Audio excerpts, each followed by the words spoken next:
Chugga, a chugga,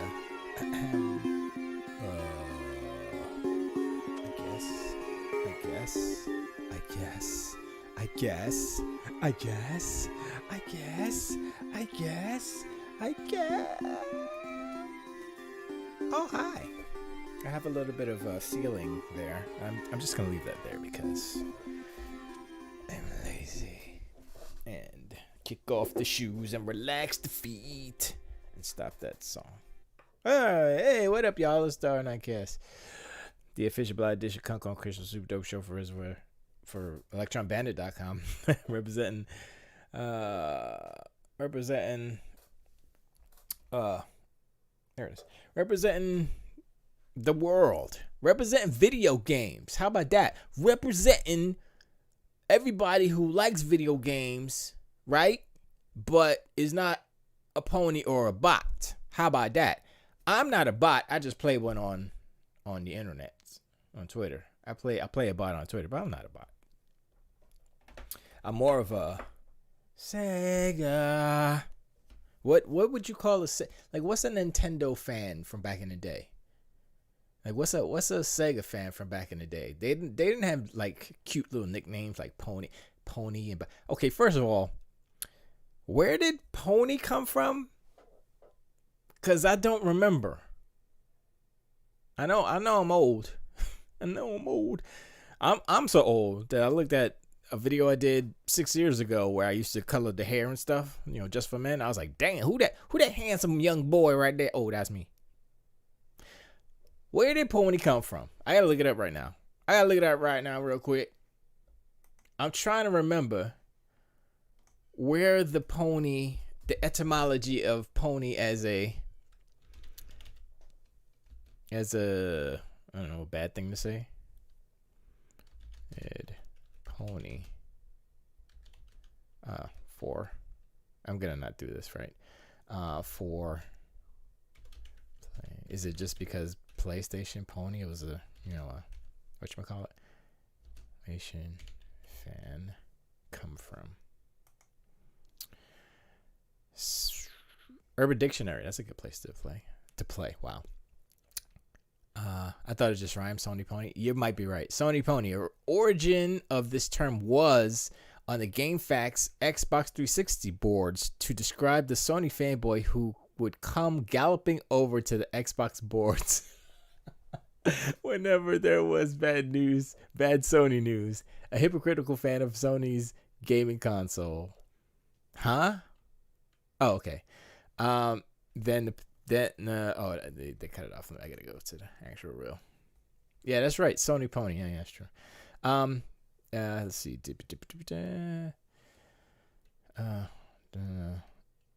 Let's see. Original Sony fanboy come galloping over whenever there was bad Sony news or when PSN was down. That's in 2013, right? It has since become bastardized to describe any obnoxious Sony fanboy. Oh, here's the full meaning right here. A hypocritical fan of Sony's gaming consoles, someone who would go out of their way to defend Sony at any cost, will also often spout the words "day one by." Oh, let me go to here. Day one by. In various forms in regards to any Sony exclusive game or Sony hardware. However, they never end up buying these items. Usually someone who is too busy trashing what others like instead of actually playing what they enjoy. Often thinks Sony invented everything in gaming, not realizing that Sony actually steals ideas from both Nintendo and Microsoft. I mean, that definition is, while accurate seems to be a little bit biased, I think. Yeah. See, it sounds like an Xbox fan wrote that. Like angrily. Abdi, what's going on? How are you doing? How's the new house, man? Congrats again. I'm gonna say congrats every time I see you in chat, because dude, owning I just read the little thing you put in Discord where you talk about fixing your bathroom door. I'm like, dude, same. It was sticking. My mother-in-law, hey, the door's stuck, it's broke, it's locked. I was like, oh no, it's just stuck for some reason. Like one of the hinges, old screws, they get all yabbities or whatever, and they don't stick. Like I gotta actually go in there and actually fix it. But I think there should be a way to bend the pin to actually fix it. But Opti, how you doing? I mean, not Opti, Bonds. Hey. And the next thing that you put in chat should be some delicious description of a meal. That's all. No, I'm just kidding. Hope you're doing good over there. Opti says, LOL, I'm surprised you read my silly messages. And of course I read your stuff. Come on, Pace. You know what I mean? Look, we play bots, we play ponies, but when it comes down to it, we gamers, we game. It's fun stuff. It's all about fun. Whatever flavor of fun you want, that's all it is. We spar, we do all this crazy stuff, but replace the screws and everything metal. Nah, just an easy fix is to just screw them in. Whoops. An easier fix is to let's turn my TV off. An easier fix is to unscrew, put a little bit of you can use Gorilla Glue, or what is better is how do you say? I mean, you can use longer screws, but I would do liquid nails. Let it dry, plap it back on there, zip zoop. It will not budge. Brown rice, pork chops, and roast beef and golly, he got 2 different types of meats up in. Thank you, Bonds. Preach. Okay. So example 1 of the Sony Pony X definition. This is from Urban Dictionary. So, did you see what those Sony ponies were saying on N4G? N4G. Wow. When's the last time you went to N4G? NeoGaf and Reddit. They were saying they believe anonymous sources that the Xbox One was 50% less powerful than the PlayStation 4, but they don't. Is that a quote? I don't think that's a quote. That might just be an example. I mean, it says an example, but I don't know if it's an actual quote. Anyway. Oh, this is by Crab Gamer in 2013. Hold up. Oh my God. I cannot believe. Okay. So, wow. I just fell down an internet rabbit hole that I did not realize what was okay, so Crab Gamer wrote this entry into Urban Dictionary.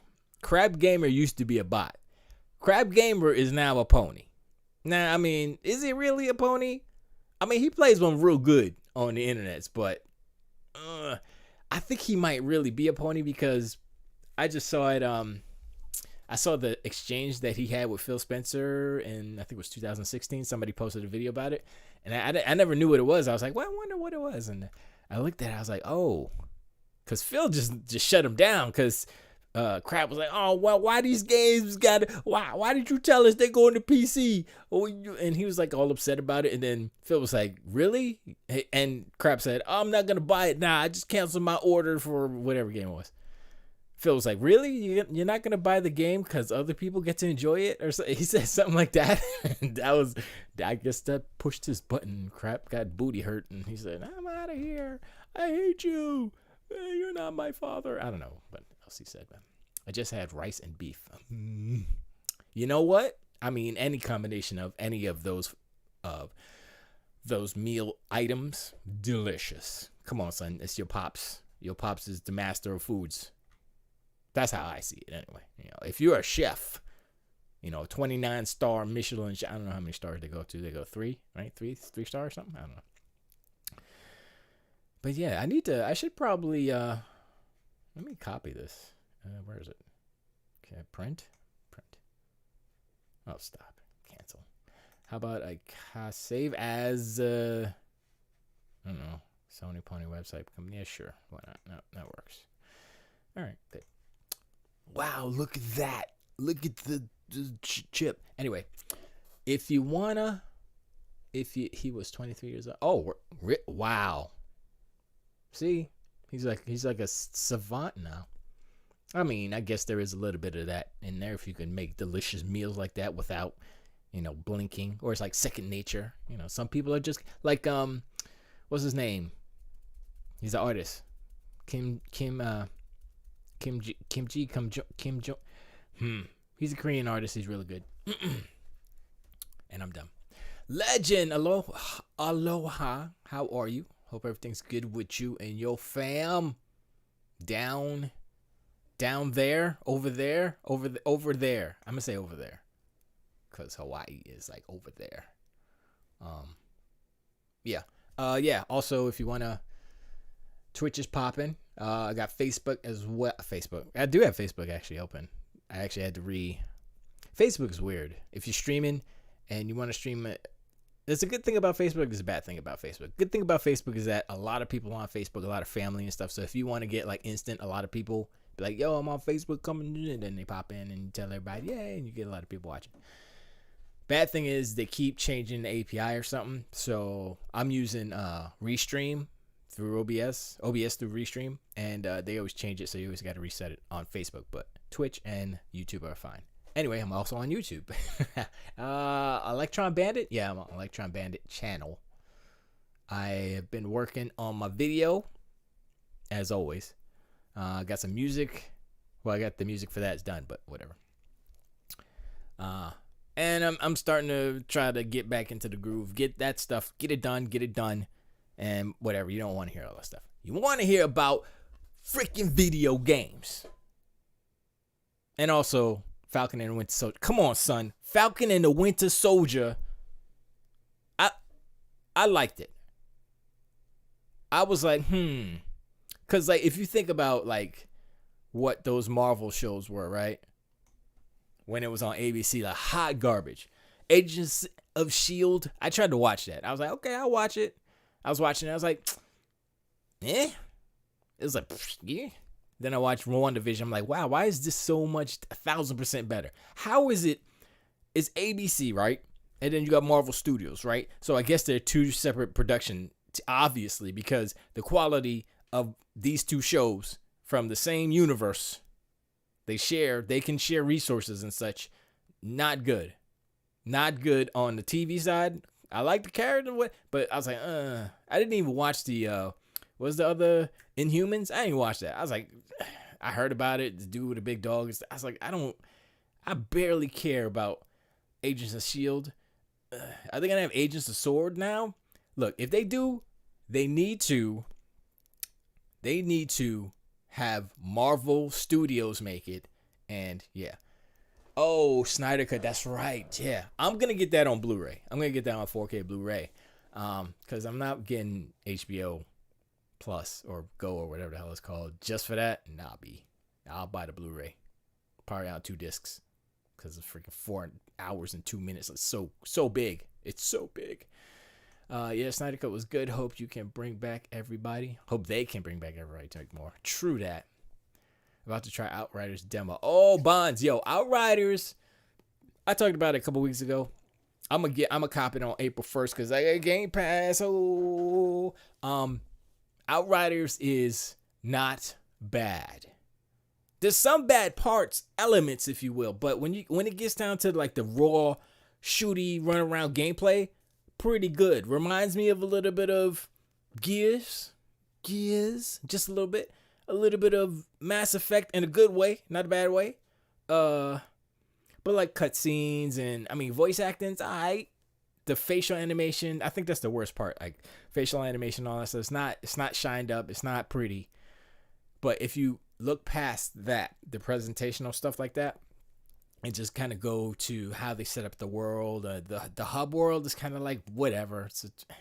And I was kind of into it. It's like, oh, we're finding this new world and we're going to discover and stuff, and everybody's going to, and then 30 years later, it was like, okay, I won't say anything more, but I was like, oh, okay.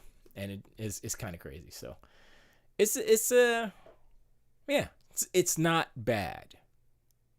So yeah, check the demo. I did it. I played as a trickster, which is they got this cool power where you go sing and then you go slash and you shoot out this blue wave of juicy juice or whatever, and everybody just turned skeletons like and dust up. I was like, oh, I like that better than like Pyromancer and all that stuff. So if that's, and you could teleport, you could like teleport in back of them and like, so it's pretty good. Trickster's a pretty dope class. Anyway, Subsea says Bucky life is now my name is Earl. True. Sorry, I skipped a few chats, and it's a buddy show. Yeah, I mean it is a buddy show. Talk about Falcon and Winter Soldier, but I think they took the buddy thing. I'm kind of waiting for that because that was kind of an interesting part of the movie. Which one? It was Winter Soldier. No, it wasn't Winter Soldier. It was it had to be after Winter Soldier, obviously. I think it was just the first Civil War, right? Yeah, it was the first Civil War, I think, where they were in the car and Cap was talking to Peggy Carter, Sharon Carter, one of the Carters, the niece, the young one, and they were talking in the. I was like, okay, they got some kind of chemistry. Yeah, Civil War one. They got some kind of chemistry, so I was like, all right, that's cool, and so I'm interested in that, but also the whole, like you say, My Name is Earl, where he has the list of people who he's trying to go back and fix what he did. I'm like, okay. I mean, it's not an original idea, but it makes sense for his character and what he did and what he's trying to do. I was like, okay, that's good. And just the kind of complications that come with Bucky in particular, the Sam stuff. I was like. The boats, and I was like, I'm not. I mean, I get it. Institutionalized racism, blah blah blah. Yeah, I mean, they didn't really say that, but any person that's thinking about along those kind of terms would be like, oh, that's racist because they black and they ain't gonna get the loan, and blah. And they were really referring to. It was a little bit bigger than that, but I can see how people can leap to that conclusion. So I was like. I mean, they couldn't really escape it. So I was like, okay, whatever. Super not interesting as opposed to Bucky's kind of journey. So I want to get Sam, like that whole boat thing. I was like, whatever. I want to get to the, U.S. agent versus Sam. You know what I'm saying? The new Captain America dude, whatever, Wyatt Russell versus, Papa Doc. That's what I want to see. Yeah, that's old. 8 Mile. I wanted to go back and watch 8 Mile because I wanted to remember how Anthony Mackie was as Papa Doc. Not even rhyming against Rabbit because he was like, I can't say nothing. He said it all. It was funny. Subsea said it wasn't because Sam had no income. The banker absolutely. Yeah, no, I know that. But that's the thing, right? He couldn't even prove that he had income. Well, I mean, I guess he could, right? But it was dumb. And then he was like, well, you don't have any income for 5 years. I'm like, he was freaking gone. And then his sister said something. I was like, I don't, forget it. It was a very uncomfortable and I don't want to say unrealistic, but it was just weird. I was like, I don't care about this right now.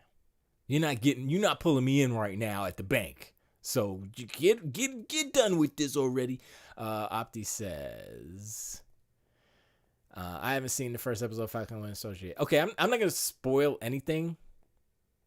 No, I mean, and there's stuff I could spoil, but I'm not gonna spoil anything, obviously. But it's not that type of show either.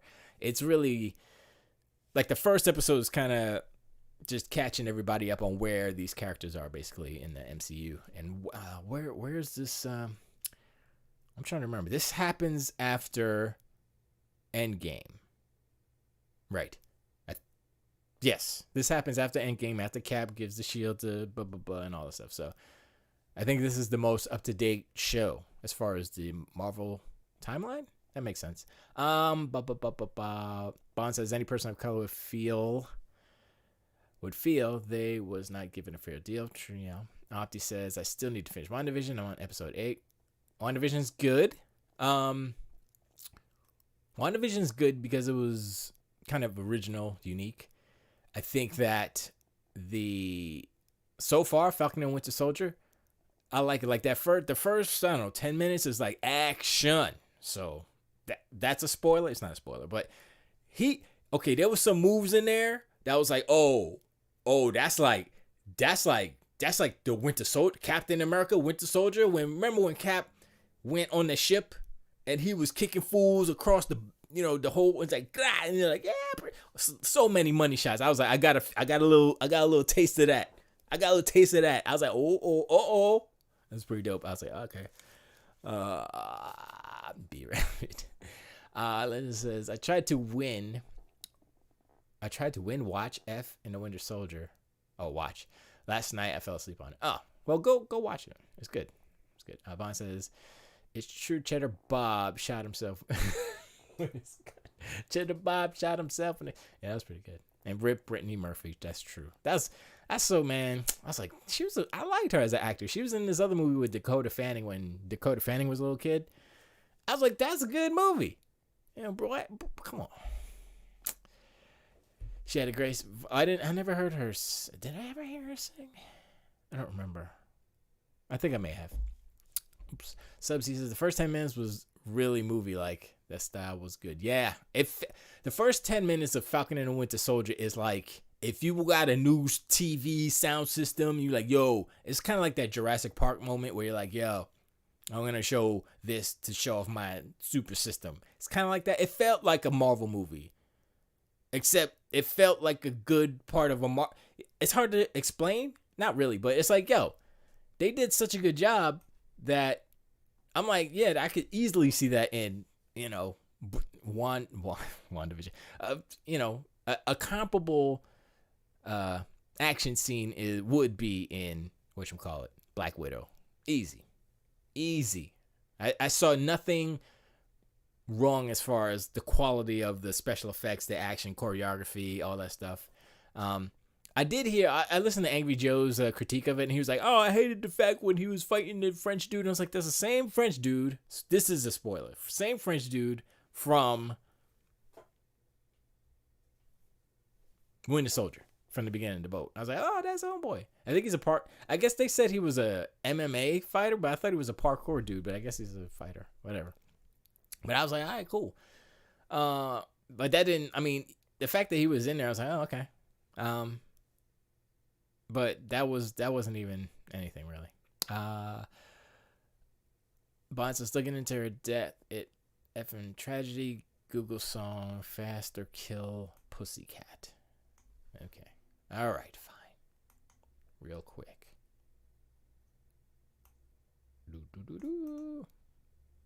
Copy. I'll paste it and save it for later. Boom, there she is. Oh wow. Cool. Thank you. All right. I thought he looked like the guy that fought Captain America. I wasn't sure. Yeah, that was him. The French dude. And Bridget was sitting there, she was watching. She's smiling because anybody speak French on the TV, she starts smiling like, I can understand it. And I'm like, I don't know what they're saying. I don't know. I don't even think they subtitled it either. They were just like, oh, merci beaucoup, baguettes, croissant. I don't know what they were saying. I was like, okay, cool. But they started throwing punches. I was like, all right. He started using his wings as a shield. I was like, okay, all right. Doing the flips and the kicks and stuff. I was like, you know what, Sam Wilson, you did they give him some special juice? Cause he's pretty strong. He was punching fools out. He was punching them. I was like, okay, Sam. He didn't, cause Bucky. Bucky's old. Bucky's old as Cap was. Well, actually, no. Wait, were they the same age? I think Bucky was a little bit older than Cap by a couple of years. But yeah, I never understood. I guess he did get I didn't go through or do any research or remember anything about Bucky Barnes' Winter Soldier stuff. I was like, what? I always wondered, like, why? How's he still young? Like Captain, he didn't get frozen, did he? I don't see. It's like I got information gaps, but that's fine. But anyway, Marvel is doing their thug thizzle, right? So we look at what Marvel's doing. We look at what DC's doing. Marvel is on the tracks. They flying down the tracks. They're like, yo, boom, boom, boom, boom, boom. We'll take a week off, and then we're gonna hit you with some more stuff. right? So they took a week off from WandaVision to Falcon and Winter Soldier. Boom, come back with some news joint. Hype is still going. Still in the conversation. This is how you run the internet, if you will. Meanwhile, DC, I feel bad for DC in a way. Bond says, "LOL, where are all the Marvel fanboys that help with the DC?" Yeah, it doesn't matter. The stuff that I don't know about is not even integral, important details. It's just stuff that I want to know. Abdi says, "What comes after Falcon and Winter Soldier?" After that is they're gonna be movies, so I think Black Widow is after that. As far as TV shows, I know they have She-Hulk. They have the what is after? They froze Bucky between missions when he was this. Oh, Sub-Z, I did not know this. Well, oh yeah, and then they had to activate him again, right, or something with the words or something. I don't know. Kaiju says, "Don't feel bad for DC. Snyder Cut is the truth. Awesome book." No. I didn't even get to finish my thought on that. I felt bad for DC as a whole because Zack Snyder seems like the only person who knows what the hell's going on. And at first I was like, nah, Snack Snyder.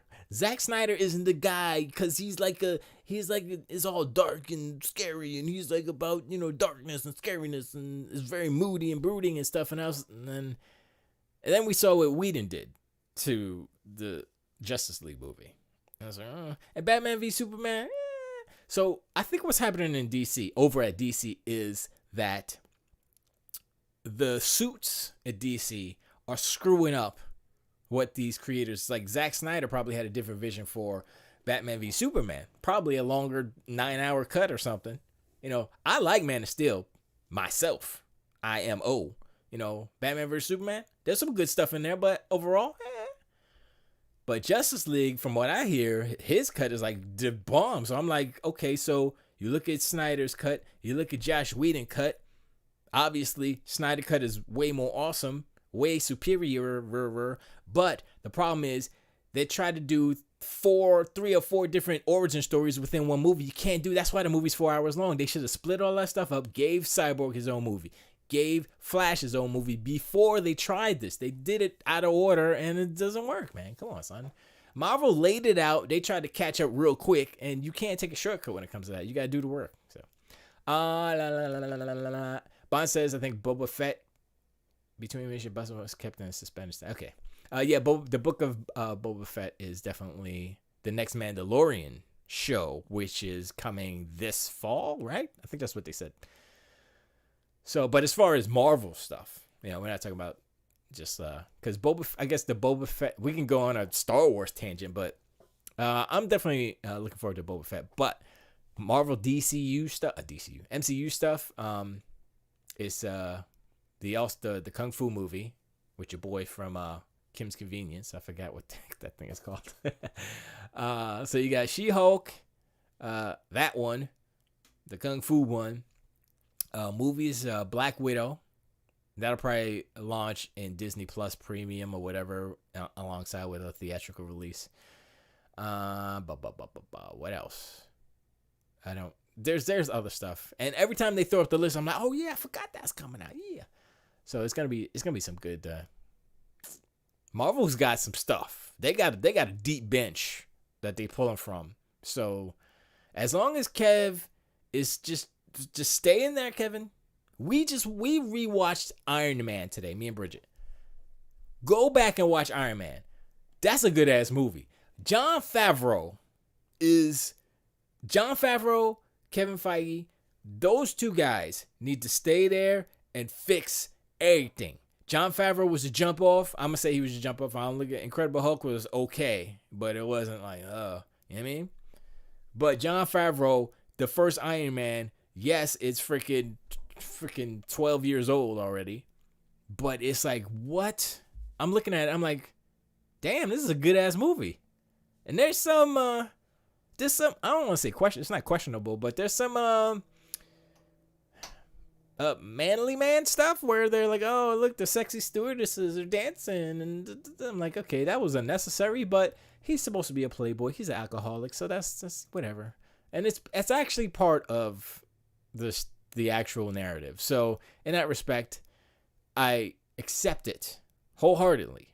Some people won't. They'll be like, oh, I can't, and then they don't take it into the larger context of the story and like, okay, this is about the character, Tony Stark, he being a womanizer / alcoholic type of guy. Then he's like, gets into his stuff, and then boom, now he's like a different dude, and he really likes pepper pots a lot. Oh, he's all right. Anyway. Kaijudo says, dude, just watch Snyder. All will be revealed. No worries anymore. No, I've watched a couple of spoiler casts on it and stuff, and I'm like, yep, I like that. I like the Flash stuff. I like what I like it all. So I'm gonna definitely get the Blu-ray and just watch it at my leisure. Not all at once. I don't know, because we sat down and watched Hamilton all at once, and that was like 3.5 hours. And I'm like, ugh, okay. I wasn't prepared to sit here for 3.5 hours and watch your boy Lynn just be like, Alexander Hamilton. It's like, I can't. Ugh. And I was like, intermission? Like, how long is it? Oh my lord, we still got an hour and a half. Sub-Z says, Batman vs. Superman Ultimate Edition fixed a lot of things that didn't make sense in the original. With the additional footage, made it much better. See, that's a problem. Sub-Z, that is a problem. If you have to make these Ultimate Editions, director's cut, Snyder's cuts, in order to fix the original theatrical release, you have a problem. You have to either you have to get that original cut super tight, or you just release a long ass movie. That's it. I mean, you could do it now because you got HBO Max or Go, whatever the hell it's called. HBO Max, just like bam, boom, bam. Throw it up in there. Don't have to worry about the movies anymore because nobody's going there anyway, and they'll pay whatever. Like I said, I'll buy the Blu-ray, so it's all good. Okay, just watch it first. Trust me, it works now. Yeah, no, I agree. Hulk is the shim, especially if you live in Harlem. He is okay. Is that the Incredible Hulk? I guess. Oh, here we go. Bond's giving me the Iron Fist. What? Wait, they're going back to Iron Fist? I thought that was Shing, whatever the thing was. I forgot. See, now I gotta go look it up.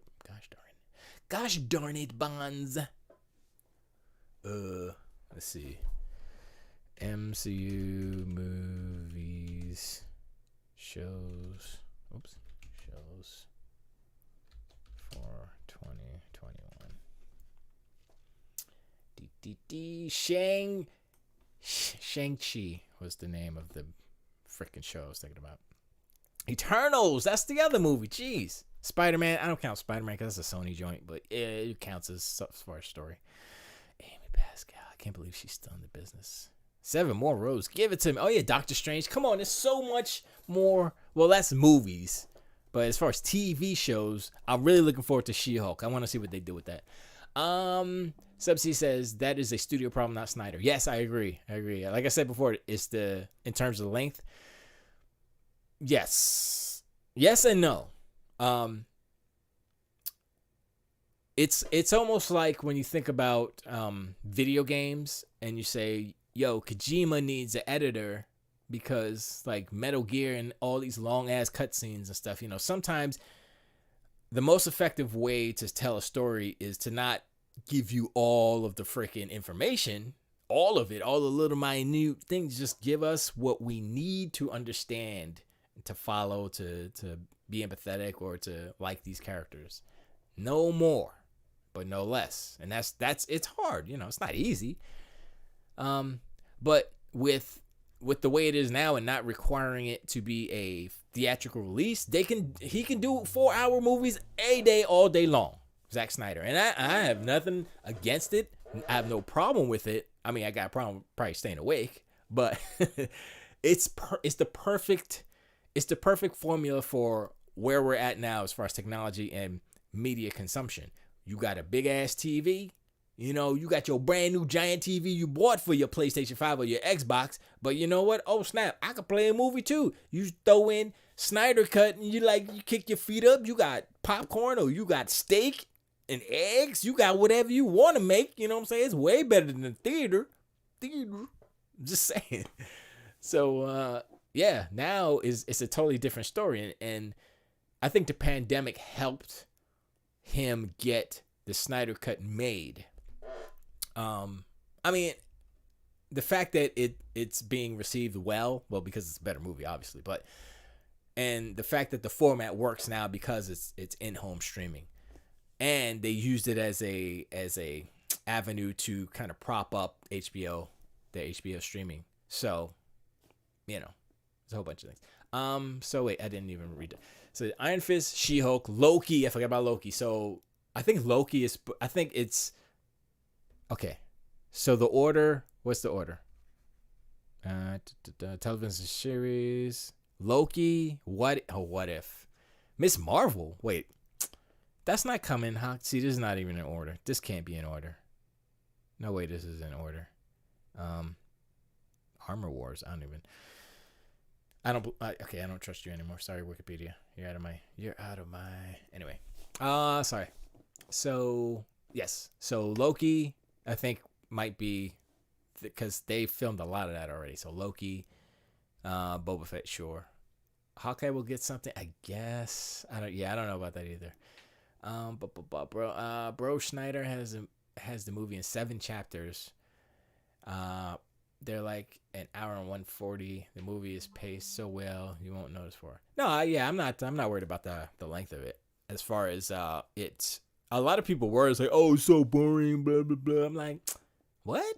Because I don't dislike too many of Zack Snyder's movies, although I haven't seen his first one, the Day of the Dead, or I forgot what movie he actually did. This first one, his zombie movie. I never watched that one, but everything else, 300, freaking Baby Doll movie, that one, Watchmen, all those movies, I like them. They're a special, different flavor, and I appreciate it because, it's not like Spielberg where you get this, it's kind of fluffy and like, okay, yeah, whatever. Or it's not like Christopher Nolan where it's like grounded in reality but still kind of cool and, okay, there's some sci-fi stuff here, but it's like, it's real? It's so weird. Like, I watched Tenet, I was like, okay, yeah, that's Christopher Nolan. That's a Christopher Nolan-ass movie. But what ruined that movie, sound mix is horrible. I'm not an audiophile, but the sound mix is horrible, and I'm like, come on, son. I mean, I know you're trying to be like an auteur and like, oh, this is how I feel. I'm not doing his accent. But yeah, anyway, we're not talking about him right now. So let's see. Legend says, why don't you just pick up a subscription? It's a lot cheaper than buying Blu-rays, and you'll get so much more. Because that's the only thing I want to see on HBO Max. Is that, what else is there on HBO? That's the thing. I don't want to get any more subs than 2 subs. We got Netflix. We got, I don't count Game Pass. We got Netflix and we got Disney Plus. That's it. Now, if I get rid of Netflix, maybe, but I'm looking at it, right? I'm like, okay, I would get HBO for Justice League. Dawn of the Dead. Justice League. I don't know what else. But Netflix, I'm always going through. I'm like, oh snap, there's a anime I want to check out real quick. Let me check this out. And there's always kind of, movies in there that I'll check out. So Netflix is just like a good overall catch-all for, kind of movies, just generic. But Disney Plus is like, well, you want you want your Marvel stuff, you want your Star Wars, then, it's kind of a requirement. And they keep on releasing stuff. Falcon and Winter Soldier. Boom. I was like, okay, well, I guess I got a subscription size on it, So, but HBO's got one thing. I could go watch Game of Thrones, I guess, but, when they gonna finish? I mean, I was gonna say when they gonna finish that. He didn't even finish his book, so that's kind of crazy. Anyway, Sub says this month is good. 1 month subscription will get you Snyder Cut, Godzilla. Oh, Godzilla, that's true. Godzilla vs. Kong and Mortal Kombat. That's true. Okay. I take it back. Yeah, you're right. Legend. So those 3 things would be worth watching, but I'm definitely buying Snyder Cut on Blu-ray because I like to collect Blu-rays. of the movies I want to watch repeatedly, or you know what I'm saying. So that Godzilla vs Kong, I'll watch that once and forget about it. So I'm not buying that one. Mortal Kombat, I'll probably just watch that. I don't think I want to collect that one either. You know what I mean? There's a select, like I haven't even collected all the MCU movies because I'm like, I'll pass on that one. You know. Bond says, I take it you have not watched a lot of Bollywood films. No, I haven't. It's bosses. They are into the old formula of business. To them, it's the old way. They have to get with the times of putting out content and have it either standalone or canon/connected. Yeah. The Transformers franchise is a perfect example of products being mismanaged. The G.I. Joe franchise, make 10-part season. Come on, Paramount.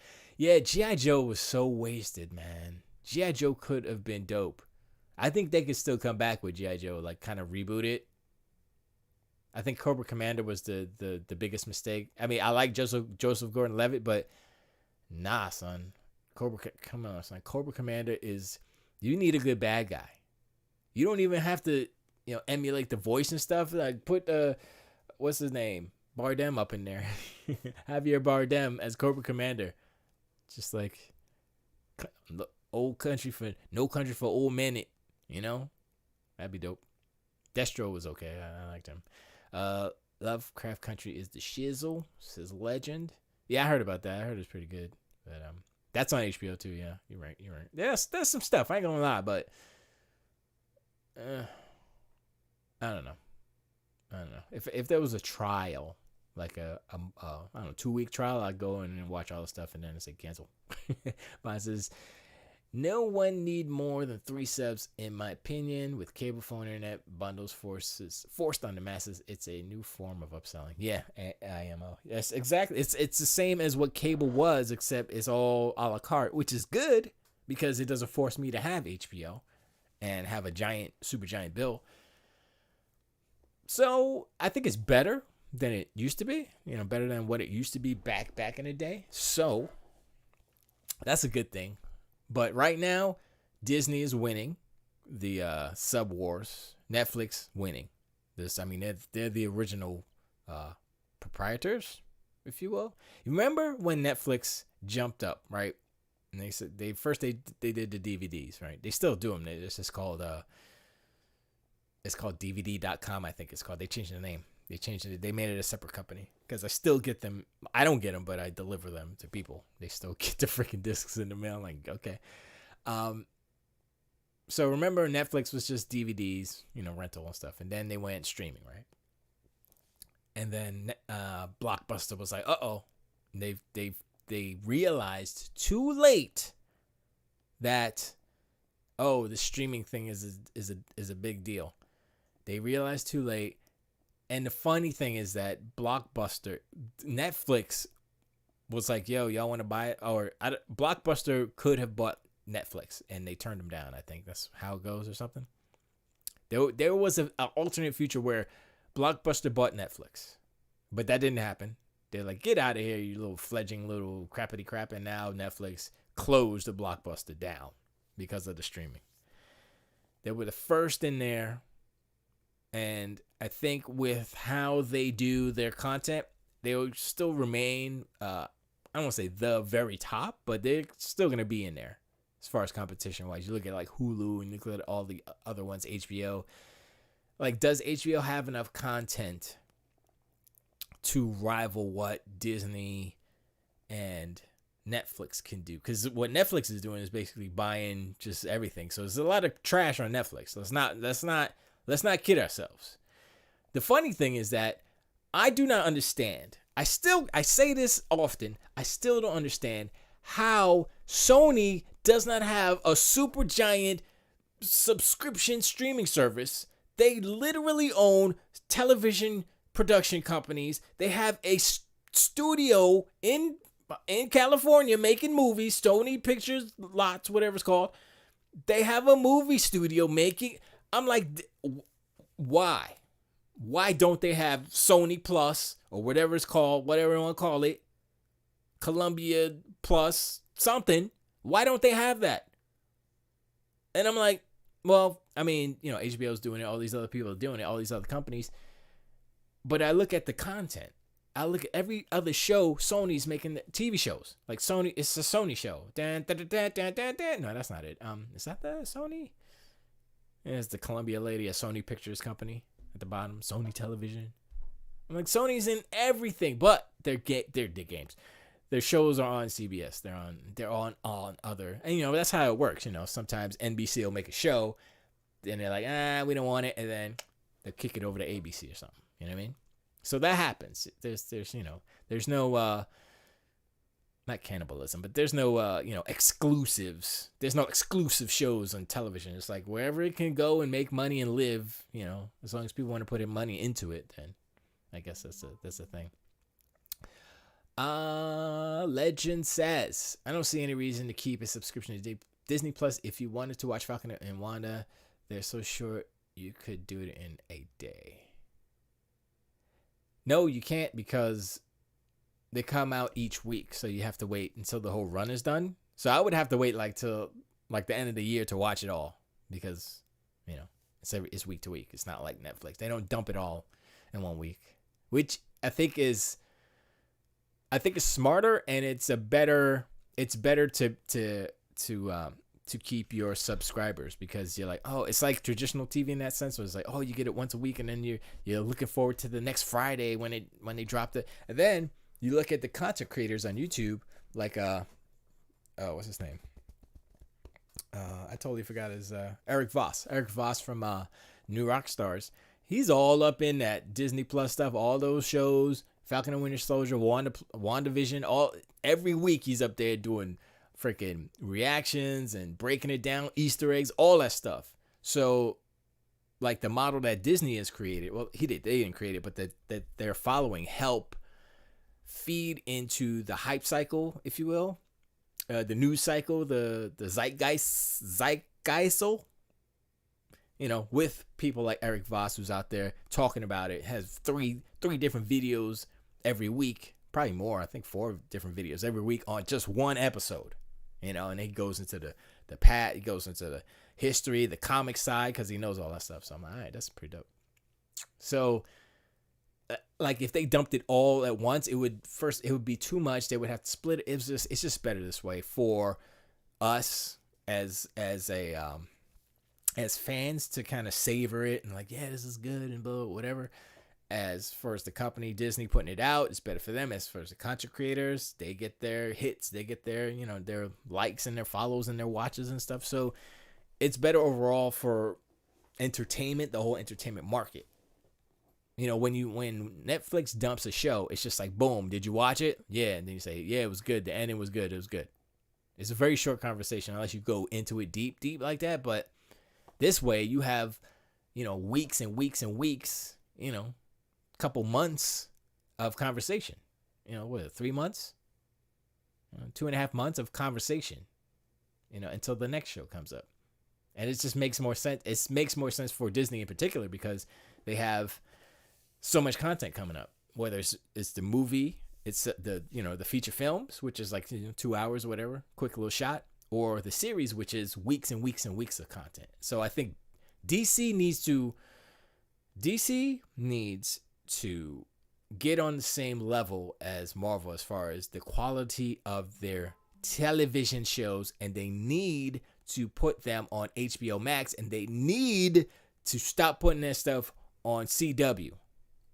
I mean, you could put some stuff over there, but don't put the real stuff. Like, who's watching Superman and Lois Lane, whatever the hell that new Superman show? Nobody's watching that. I know I'm not watching it. I'm sorry. I don't mean to be like that. All right. Legend says Netflix did not shut down Blockbuster, had their own streaming service that was comparable. Blockbuster killed Blockbuster by leveling itself harshly. Levering? Okay, sure. I think, look, Netflix was its competition. Back then, there was nobody else. It was Netflix, it was Blockbuster. And Hollywood Video, who owned them? Did Blockbuster eventually buy them? Doesn't matter. But yeah, they can compete with the streaming, and it was too late, basically. And it's the same comparable, dip into video games real quick, Game Pass versus PS Now. But it's actually opposite, because it's about users versus how long you've been. You know what I mean? So like me, I've been podcasting for 10 years or over 10 years. Almost 11 years, right? I'm not famous. I got no, I am the PS Now of podcasters. I've been around a long time. Nobody watches me. I appreciate you guys. Yeah, I do. But, for real, I should have thousands of millions of watchers. But no, it's not. It's not that serious. So I look at it that way. Like Blockbuster was an institution before Netflix, but Netflix hit the streaming joint, boom, and then Blockbuster realized too late, and then tried to catch up, and they couldn't catch up. They could, for some reason, I guess they didn't want to invest, or actually the structure. I guess the structure of how was it. I don't know. Anyway, it doesn't matter. But some of it, yeah, I believe it's some of what you're saying, Legend, is true, definitely. Bonds says Sony do have a backlog of content, but not for the U.S. market. Well, they need to just make it, put it in the U.S. They need to stop playing. They have all this content, just put it out there. Kaiju says, you answer your own question. Sony did not need to make that stuff. They're getting a cut from everyone that has to put their TV movies in there. Yeah, yes and no, because they would make more money from getting the subs from a sub. So, what is Disney Plus getting? $7 a month? $7 a month times over 100 million people. Math. $700 million a month. Is that right? Did I say that right? $7, 100 million, 700 million. Sounds right? I don't know. Anyway, the point is, they leave money on the table. They sticking to the old school way of doing things. Things are changing. Streaming. This whole pandemic changed. It didn't change anything. It accelerated everything. And now people are cool with staying home. People are like, yo, we got a ginormous TV. I'd rather be in my home, cozy on my couch with my blankie and my snackies. Could pause it when I want. Don't have to worry about people munching in my ear with their phone up in my face. Come on, son. Bond says Sony Screen Gems, Sony Classics, Sony Pictures, Sony Animation Studios, Sony Electronics. Okay, we're just talking about movies and TV. Sony Music, and a myriad of other small companies. Yeah, but I was just talking about as far as not music, but movies. But like the music though, they could implement that with, like they could have Sony streaming, alliteration, whatever. Sony streaming, Sony streamies, right? It could have the movies, television, and music, one low price. Come on, son. That's like a no-brainer. Why? Opti says Sony is going to become Blockbuster. Nah, they're too big. Well, if they don't change they need a streaming service. That's it. Come on, you got all this nice stuff. If it seems like they're trying to just not gatekeep, but they're trying to protect all their IPs or something. I'm like, yo, put it out there. People want to see it. Put it, whatever. Kaijudo says, told you, bro, watch Snyder and talk about DC. DC is fixed now. Trust me. The suits are seeing how much money HBO Max is making. Zach and the fans won. Trust me, DC back. Well, I'm just saying, look. Opti says PlayStation is going to become Blockbuster. Xbox is Netflix. Yeah. I mean, yeah, so far. It's not. I'm gonna get back to that HBO though for you, Kajulo. Legend says you're tripping when Blockbuster and Netflix were at war. Netflix didn't have any streaming content like they do today. No new movies, no programs. There was a documentary on. Oh yeah. You're right, Legend. It was all like mail stuff. But here's the thing, I was still a mailman, but I was a mailman when that happened, right? So it was. We had so many Netflix DVDs coming through the mail, coming through the post office, right? We had to separate them because they were a DVD. So they were afraid that they would get damaged going through the actual automatic mail sorting machines, right? So, and they're different size. So sometimes when mail is a taller size, it gets snagged on the machine. It jams up the machines, damages the mail, damages the machines. You don't want that. So they separate. We used to separate Netflix 2-foot trays. We have trays among trays among trays among trays of the stuff. Handful of Blockbuster. Blockbuster was in a blue and white and yellow with the yellow writing Blockbuster on it. That was Blockbuster. It was like, okay, I got like 2 of those. And then Netflix is like, boom, every day. Not now because everybody's streaming now, but I'm telling you, just by pure mail volume, with my firsthand experience, with my what I have said right now, I have 780 customers. I think I had like 600 something back then, or 580 something like that. And it's not even a competition. So you're right, it was before the streaming, but they destroyed them. They destroyed them with the mail, with the rental, the mail rental, and then they just evolved into the streaming, and then Blockbuster was just like whatever. You're right. Because just the only reason why there is because they need money. Sony don't need that. It's chump change to them. They don't want to do all that tech stuff. They can just rent out their stuff and make money. I don't know. Bond says, "Wow, you are right. Music, films, and TV shows. Come on, Sony." That's what I'm saying. I mean, even me, right?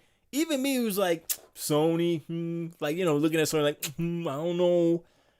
I would be like, I'm going to have to get that right there. You know what I mean? It's all in one spot. It's about convenience. Okay, you said Sony used to have Crackle. They did before those guys. Sony Squanto Crackle is still there. Don't they have, they have Crackle, right? Oh, they don't have it. But they have something else, right?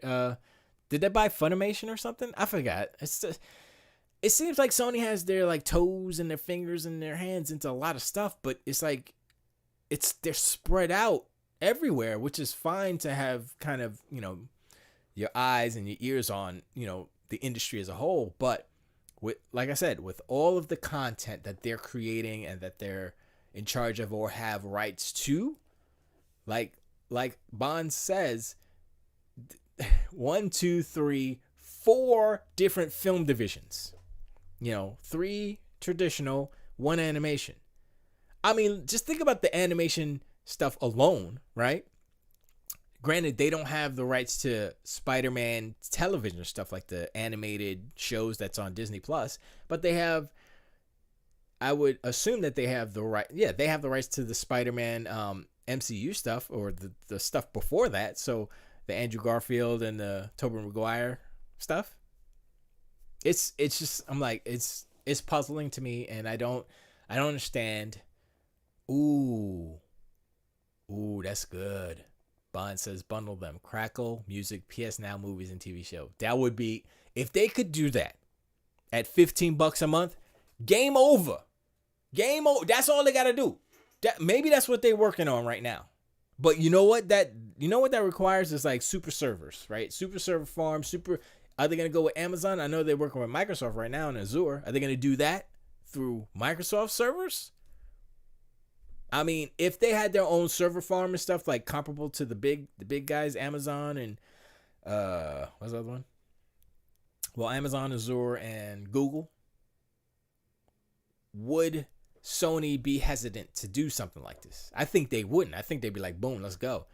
So I don't think it's a lack of knowledge in like software or tech or anything like that. I don't think that's the case. But like, is it just traditional business as far as, they're a Japanese company and they do business a certain way, if they have an idea of how to make money, and they're kind of a bunch of old dinosaurs that are stuck in their ways as far as this is the business model that has made us money for decades and we're not changing or whatever? Is that the case? I mean, something's going on over there it's not like, because like if you even look at the Sony side, the PlayStation side, right? Before PlayStation 5 launched, your boy Sean Layden disappeared. I'm not going to say he was fired, and I'm not going to say he retired willingly. I'm going to say he's not there no more. And there's a reason for that. And before he left, he said that the model of making these giant AAA games is unsustainable. The budgets are too high. We can't do this anymore. And then he was out. And then Jim Ryan came in. And he gave y'all Miles Morales, which is half a game. So your boy Sean Layden was correct. But Sony will not, admit it or whatever. They're just like, oh, he's not there anymore. So we're just going to put out games. And that's fine. But, is it more important for them? No, okay. So it's not important for them to admit that, oh, we need to change. Our old ways are old. But they need to proactively show the audience, the fans, the people who are like, yeah, Sony, cool, make some stuff, give it to us, that they are going in a direction. They're like saying a little bit of nothing a lot of times. What's the last news? Last news, they bought Evo. I'm like, okay, I cares nothing about Evo. I don't watch Evo.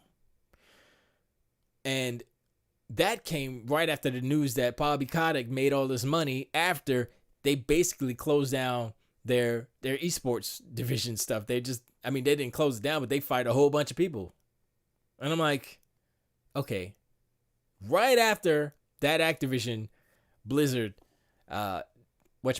news came out about, kind of shrinking down the esports over there.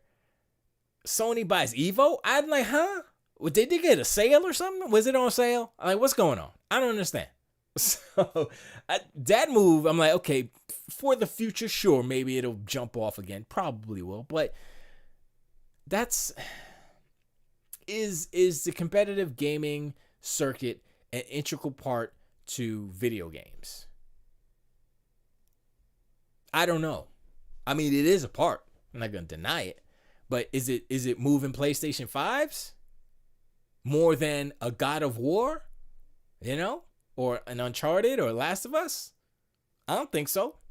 Because what are they playing? They're playing like Street Fighter. They're playing, certain games. So it's like, okay, I'm going to get a PlayStation and get a Street Fighter. Get Street. So, I mean, look at it that way. I'm like what? And then before that, they bought Evo. And then they announced Jade Raymond is working with Sony, a la Kojima, making a new studio. They didn't say, oh, we hired Jade Raymond. She works at Sony now. No. That wasn't the announcement. Was Jade Raymond's got a new studio. It's called Haven. And they're going to partner up with Sony. So Sony's giving them money to make this game, to get the studio together. Maybe same thing with Kojima. So it'll be exclusive, but they don't own the studio that she's creating, basically. So I was like, okay. And then I looked back at Jade Raymond's history, and I'm like, look, I got nothing against Jade Raymond. I was about to say she makes good games. She's a producer. She's not a dev. She doesn't make the games. Okay? Assassin's Creed, she didn't make that. She was the producer. That French dude made that. So, I mean, who was the producer for God of War? It wasn't Cory Barlog. He's the writer-director. Who produced it? Who's the producer? Nobody knows. No. Why is Jade Raymond the one producer in video games that everybody knows? I'm not hating on her. I'm just saying. I don't know no other producer. I don't know any other producers. I don't. I mean, Miyamoto's probably, of course, because he's like the boss. You know what I mean? But who else? Who else? Is it because she's beautiful, a beautiful Canadian lady? I could relate to that. I like beautiful Canadian ladies. Yes, I do. I got one right in the house over there. I'm like, listen, woman, you're beautiful. And Canadian, which helps, I guess. Something about the moose air. Anyway, sorry, I'm ignoring chat. Same bundle and ask Nintendo for some stuff. No? Bond says that. Nintendo's so far in the rearview mirror as far as that streaming. Well, I won't say streaming stuff because they are doing some stuff with streaming games on the Switch, which is dope. But as far as a service, like Nintendo's streaming service, the NSS, I don't think they're there yet. It's really about how they think about gaming online and with the kids and try to protect and keep a safe environment. So that's a whole kind of ideology type of thing with Nintendo. So they're not on the same page. They could do it, of course, but I don't think they want to do it. They're still in the business of making toys and stuff like that, so which is fine. So, because it says, read Sony does have stuff. This don't just think. Well, they don't just think America will get the money. Sorry. All right. Kajito says Sony does have its own streaming service called Crackle, although it's not available in all regions and not very popular in terms of original shows. So then they don't have one, do they? Come on, look. Okay, let me finish. Sorry. It's quite old and has mostly old Sony licensed movies. Yeah, I used to watch Crackle. What it might need is a rebranding. I agree. Also, if you're looking specifically at the Indian region, Sony has another web streaming service called Sony Live. But that has mostly local regional shows licensed to Sony Broadcasting service in India, as well as a few international. Sony does have a streaming service of its own, Sony Live. Yeah. I am not sure about its availability in regions, but it releases original content as well. Yeah, Sony Live. I'll say Live. Bond says, bundle these. Sony, bundle these. Sony. PS Now, music, films, TV shows. Rebrand Crackle or build Evo similar to MMA. Give/show monthly live tournaments. They also have Funimation and about to bring Crunchyroll. Crunchyroll was the other one into the family. They have a lot of stuff. So my question still is, what's stopping them from unifying a brand across every region? Like, is Netflix called something else in Europe? And no. It's just they have different they have a different array of content based off of regions, because the regions don't don't live in other. The rights of content doesn't live in all regions unless it's the contract is such. So if you have content for the US, then you have to get the rights for it for the UK, such and such. You guys know, we know. But Sony is a multinational. Well, it's a Japanese corporate company, multinational, doing business, multinational. They like you said, they're big in India. They're big in the world. What is stopping them from making what's a good name? Like Crackle, they need to get Crackle and then throw the Crackle out the window. Cause that's not gonna do it. But I agree, like if they bought Evo, right? And they should make an Evo channel, whether it's streaming or like a cable channel too, or whatever, and just have straight up tournaments on that. Mad people will watch that. I'll probably watch a little bit, like, let me see what's going on, and then turn it off because it's boring. Because I'm not into those games. That's the only why. But that's more content. So they have so much content. I don't know if any other company is, besides, I think Disney might be the only comparable that has as much content as Sony, right? Because maybe it costs more money to do a streaming service. They also have to hire people to do customer services. Yeah, of course, it's a lot of work, but they're a big company. That's the thing. So either, like you said, it costs too much money, which means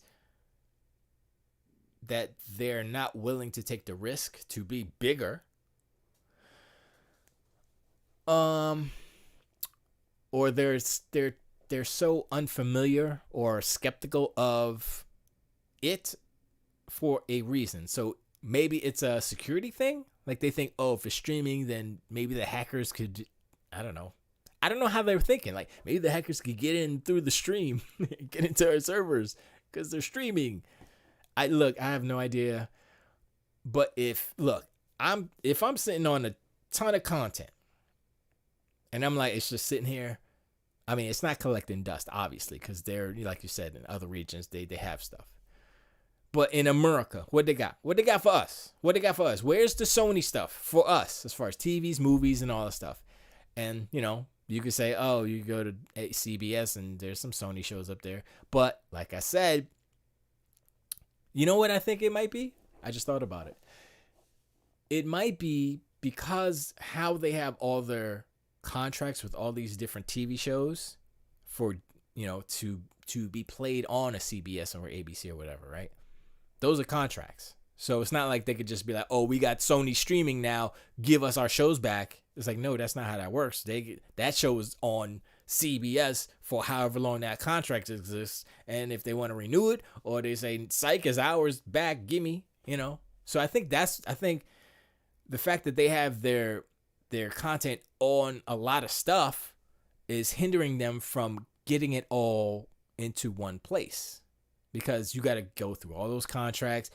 If you want to break the contracts, you got to pay some money, and so in that respect, it might cost more just to get the rights to the content back. It's like Marvel owns Spider-Man. Marvel owns Spider-Man. Disney owns Marvel, owns Spider-Man. Disney, Marvel, cannot make a Spider-Man movie because Sony refuses to let go of Spider-Man. They will not. And that's a prime example of the rights being in a place. And if they don't want to get rid of them, they want to keep those rights. It's their right to keep the rights. So it might be a similar situation with Sony, where a lot of their content is a lot of places, but they can't get it. They can't get it back without a huge payout. And I don't think they have enough money to buy all their stuff back because they have so much stuff. It's like Disney has enough money to buy Spider-Man back. I don't know if Sony's willing to give it back, to break that contract. Like, yo, give us $10 billion. Let's go. If Disney were smart, they would buy it back. They would just straight up buy it back. Give them $10 billion, call it a day. After Microsoft spent $7.5 billion on Bethesda, ZeniMax, Disney could spend 10.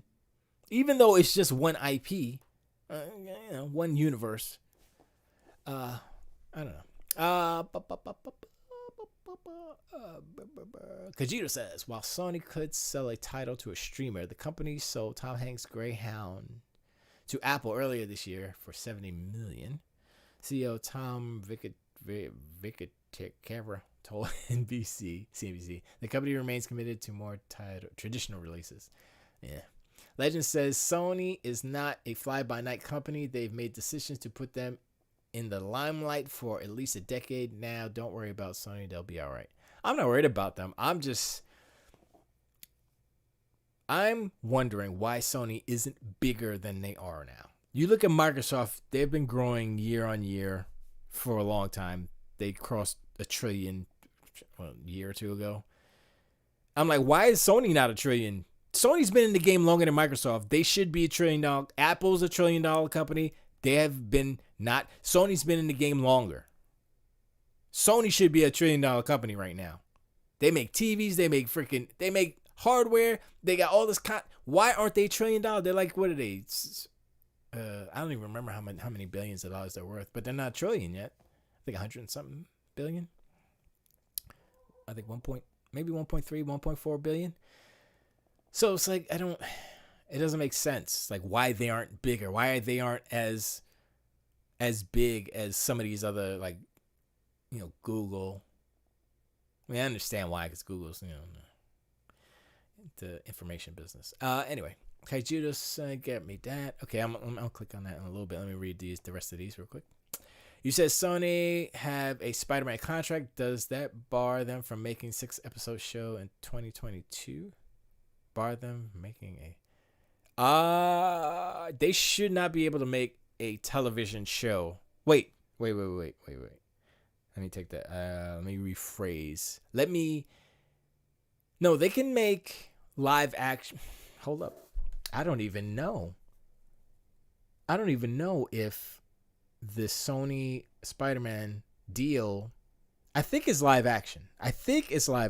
If I'm not mistaken. So they can make a live action television show. I believe they can. What Disney has is the animated stuff. They can make all the animated Spider-Man they want, And even though Spider-Man Into the Spider-Verse is animated, they have the rights to that.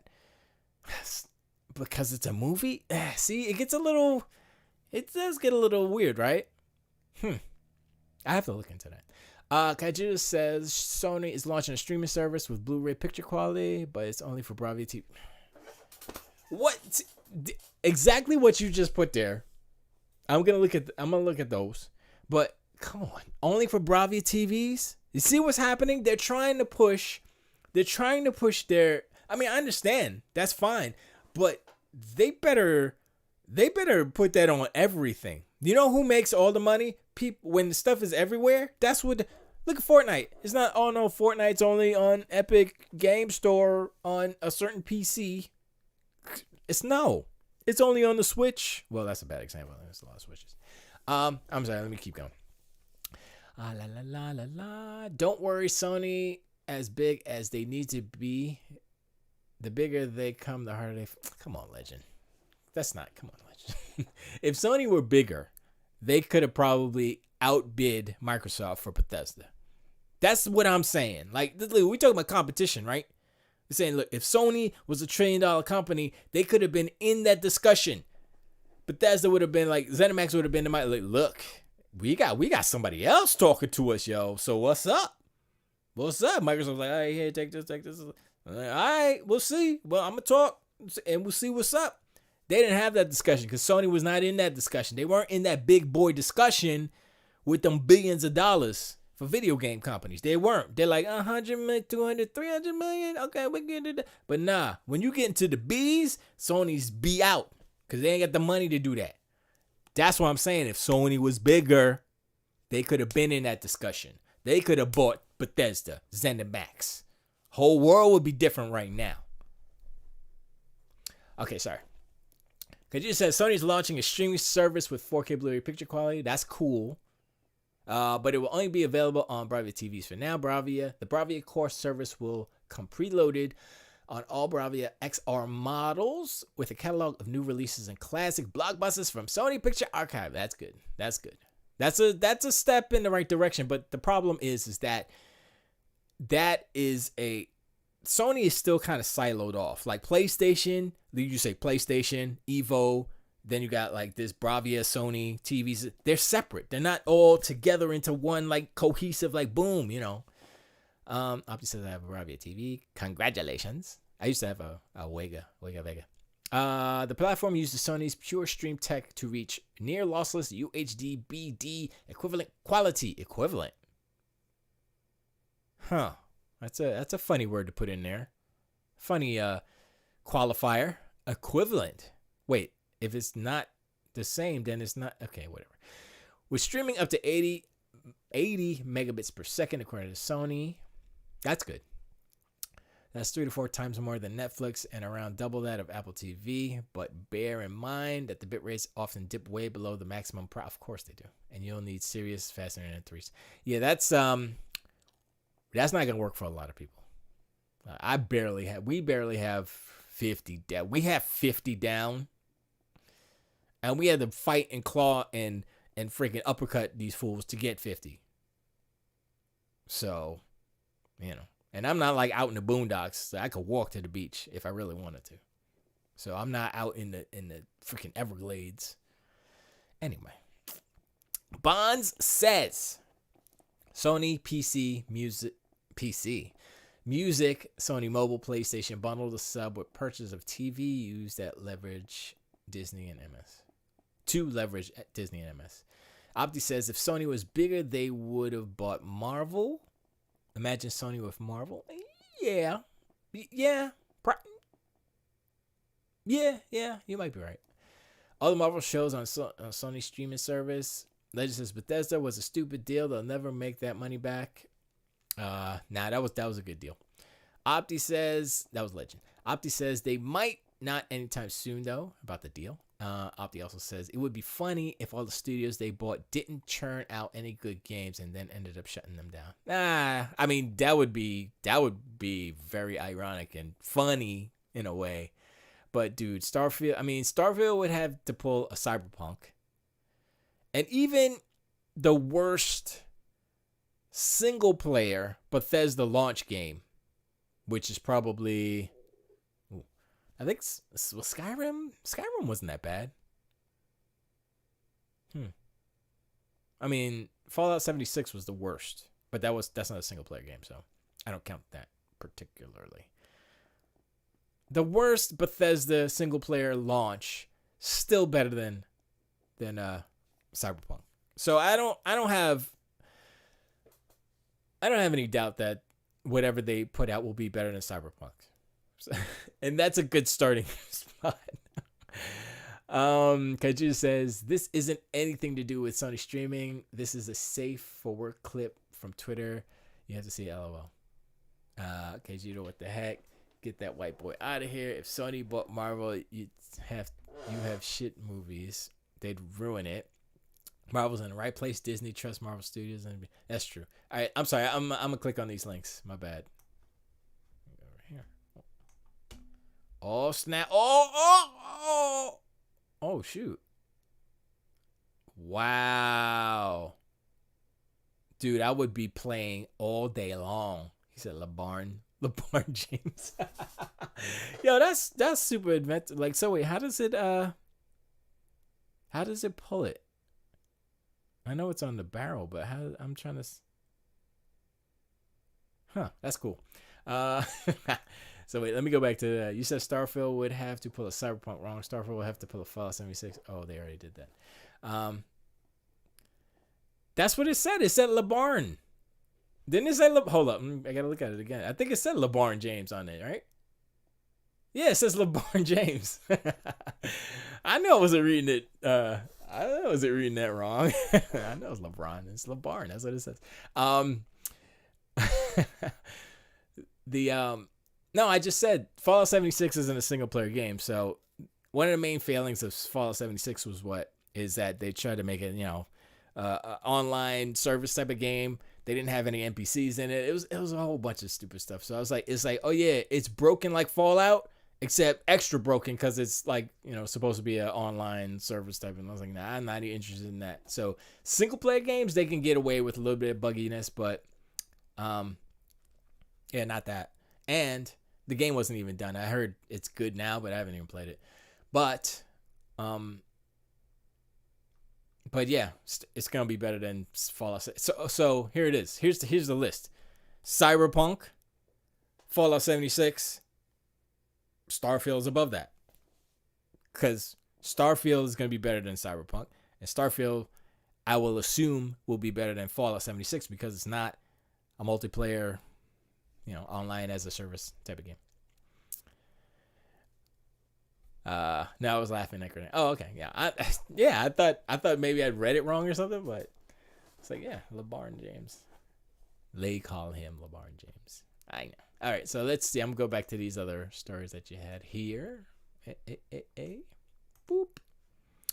What does it say? I don't care about that.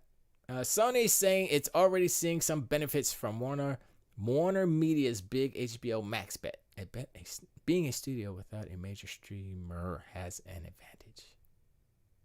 Without a major, okay. What's the advantage? Sony's in a bit of a boom and interest high green around the work with the studio commission. Okay.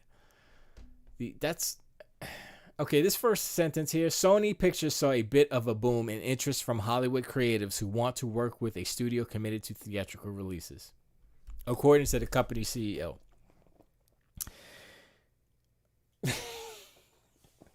That's that old school thinking.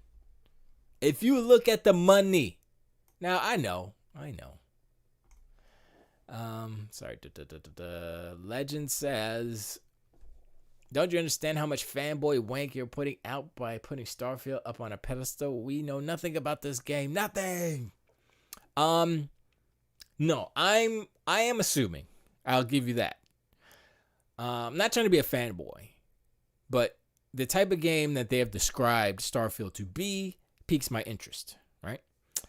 Don't care about Fallout in any way. I don't care what number you put behind it, in front of it, on the top of it, below it. I don't care about Fallout. Don't like the world. Don't want to play it.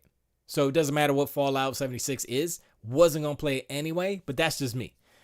Starfield's more my flavor. I want some sci-fi. I want some open worldly world. Give it to me. Like when I played The Outer Worlds, I was like, okay, this is kind of like Fallout, but not the bad stuff about Fallout.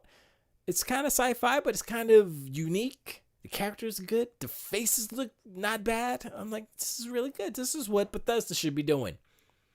Based on what they're saying over at Bethesda, how they're retooling their animation and facial and performance capture stuff for their new games, a la Starfield, gives me hope in that respect. So my main critique about those Bethesda games were the models sucked, the people sucked, they all look stupid. Facial animation, bad facial animation, so bad.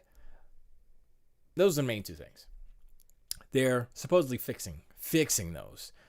I mean, I put the the mods on it that fix it in Skyrim. So I'm like, man, if this was the game I played originally, I'd be like, yo, this is the best game ever. Because they definitely fixed the way the people look, especially the females. It was a little bit too much, but I was like, you know what? I'm not gonna complain. I like it. And so yeah, so I mean, Starfield would have to be utterly broken. As far as the story, who knows? Like, if it's just like a palette swap in space, I mean, they do have to do something new-ish or something extra, I would say. But looking at like kind of where their games have been, where they've started from, you know, trajectory-wise, as far as this is where it starts from, especially Skyrim, right? Skyrim was like, boom. And then when I first played, even Oblivion, I was like, yo, this is dope. Even though a lot of people didn't really like it, I liked it. Opti says Starfield might be poop. It might be. It's always a possibility. Not saying it won't be. But I'm saying that based off of their track record, it'll be better than Cyberpunk. Because the hype for Starfield is not as great as the hype for Cyberpunk was, because it's so much mystery. They haven't put out this super huge trailer of CG-ness that's not even gameplay, for real, you know what I mean? It's like, oh, this is what it might look like, maybe, hopefully. They haven't done that. Nobody knows. They got some leaked screenshots from Starfield. That's all you got. Nothing in motion, nothing. Couple of screenshots, that's it. And I'm like, good, keep it that way. Announce it with this summer or whatever, you know, and then release it in the fall. If they do that, they're good. But Cyberpunk had years of hype, people's expectations growing, and then it came out like hot garbage, and they're like, yeah, nah, I'm gonna skip that. I was hyped for Cyberpunk. I see it. I'm like, I can't. I don't have time to waste on this hot garbage right here. They blew it. They blew it so hard that I can't. I mean, that Cyberpunk is a verb now. That's how bad they blew it. When you know you messed up, when what you had done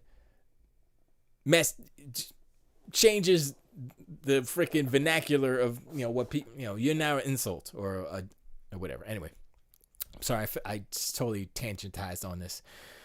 So yeah, that was a real benefit. Talent comes to us. So I mean, here's the problem with this whole, just as a quick skim of this, the problem with what they're saying in this article, or like the Sony executives are saying, they can still do a streaming service, and still have the 30-day exclusivity, like 30-day exclusivity in theaters, or they can do what Disney's doing, which I hate, but they can still do it. They can have the streaming service, and then they can have a premium where you basically rent the movie, you know, for however long. Like you said, 30-day exclusivity. Rent it for 30 days if you want to watch it. After that, it goes on the streaming service for just the regular cost. That's what Disney's doing. That's what they did with Mulan. And guess what? I didn't buy Mulan. I didn't rent it. I was like, nah, I'm gonna wait. I waited. Boom, it's on there. Watched it with my sub. That's it. It's literally already out there, laid out. The plan is laid out.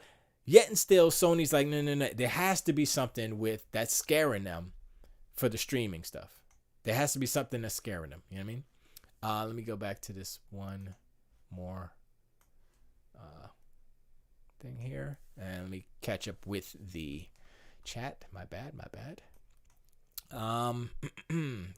Starfield can end up being the next Cyberpunk, says Opti. I can totally see it. Giant open world game, buggy as hell. Yeah, but I think that Bethesda's buggy stuff was never as bad as Cyberpunk. Cyberpunk's was on another level. I don't even. Yeah. Legend says Fallout 76 was every bit of fail that Cyberpunk was, and then some. Recency base has got your head twisted. Recent bias. Recent. I don't know what that word is. Recency biased. I agree. Fallout 76 was buggy as hell, and it was hot garbage. I'm not going to deny that. And I would agree with you that it was on the same level. The difference is they fixed Fallout 76. As far as I know, I haven't played it, and I will not play it because I am not interested in playing it. But from what the people are saying, they're saying they fixed it, it works, blah, blah, blah. So I'm like, all right, at least they have a track record of releasing buggy stuff and then fixing them. So that's a good thing. I mean, it might seem like, oh, maybe it should just release not broken. I would agree with that. But the fact that they always fix their games is a good thing. Cyberpunk is in a new era because they didn't fix Cyberpunk yet. They're working on it, but they had to push back a few things. But yeah, Cyberpunk's not fixed. Cyberpunk isn't even on PlayStation anymore. It's not on the PlayStation Store. Go look in the PlayStation Store. I'm going to look in the PlayStation Store real quick. PlayStation Store. PlayStation Store. PlayStation Store. I'm going to look for Cyberpunk. Come on, load it up, B. Load it up, B. Come on. Come on, Sony. Why your server? So I thought you're supposed to be on Azure. Why your server? It's my internet. It has to be my internet. Cyberpunk 2077. Let's see where it's at. Let's see where it's at. I can't look. I already own it. Oh, wait, what? You can't look in the store because you own it already? That doesn't make sense. Really? That doesn't sound right. You should be able to look for it in the store. And then it says you already have this fool. Don't download it again. Opti says Sony's commitment to quality, they won't put that Cyberpunk on its store unlike Xbox. Well, if it's fixed, then they should put it. What is going on with? Okay, this can't be my internet. You can look up things you already own price wise. Right? Huh? Oh, huh? Okay. Oh, you can't look. You can't look up things you already own. Oh, I don't care about the price. I just want to see if it's actually on the store. That's the whole point. Wow. Okay. That can't be my internet. That can't be. Are Sony servers destroying right now? Are they crashing? Do I need to? Let me go here. If I couldn't look it up, I couldn't download it. Yeah. But wait, that doesn't make any sense. Like, I'll explain how it works on the Microsoft side in the store. When you go to the store, it has everything. It has all the games in the store. So if I own a game, it'll say under like, you know, the picture, the price or, you know, discount, blah, blah, blah, or owned, or what's the other word where you download it, but you haven't downloaded. You don't when you initiate the download, but then you like cancel it, so you actually have it, but you don't have it downloaded. I forgot what it's called. I think it's just still owned. But yeah, that doesn't make any sense. Why? That doesn't make. Well, there's a lot of things that don't make any sense on the Sony side as far as how they separate PlayStation 4 and PlayStation 5. Here we go. Wow, it is not here. Wow.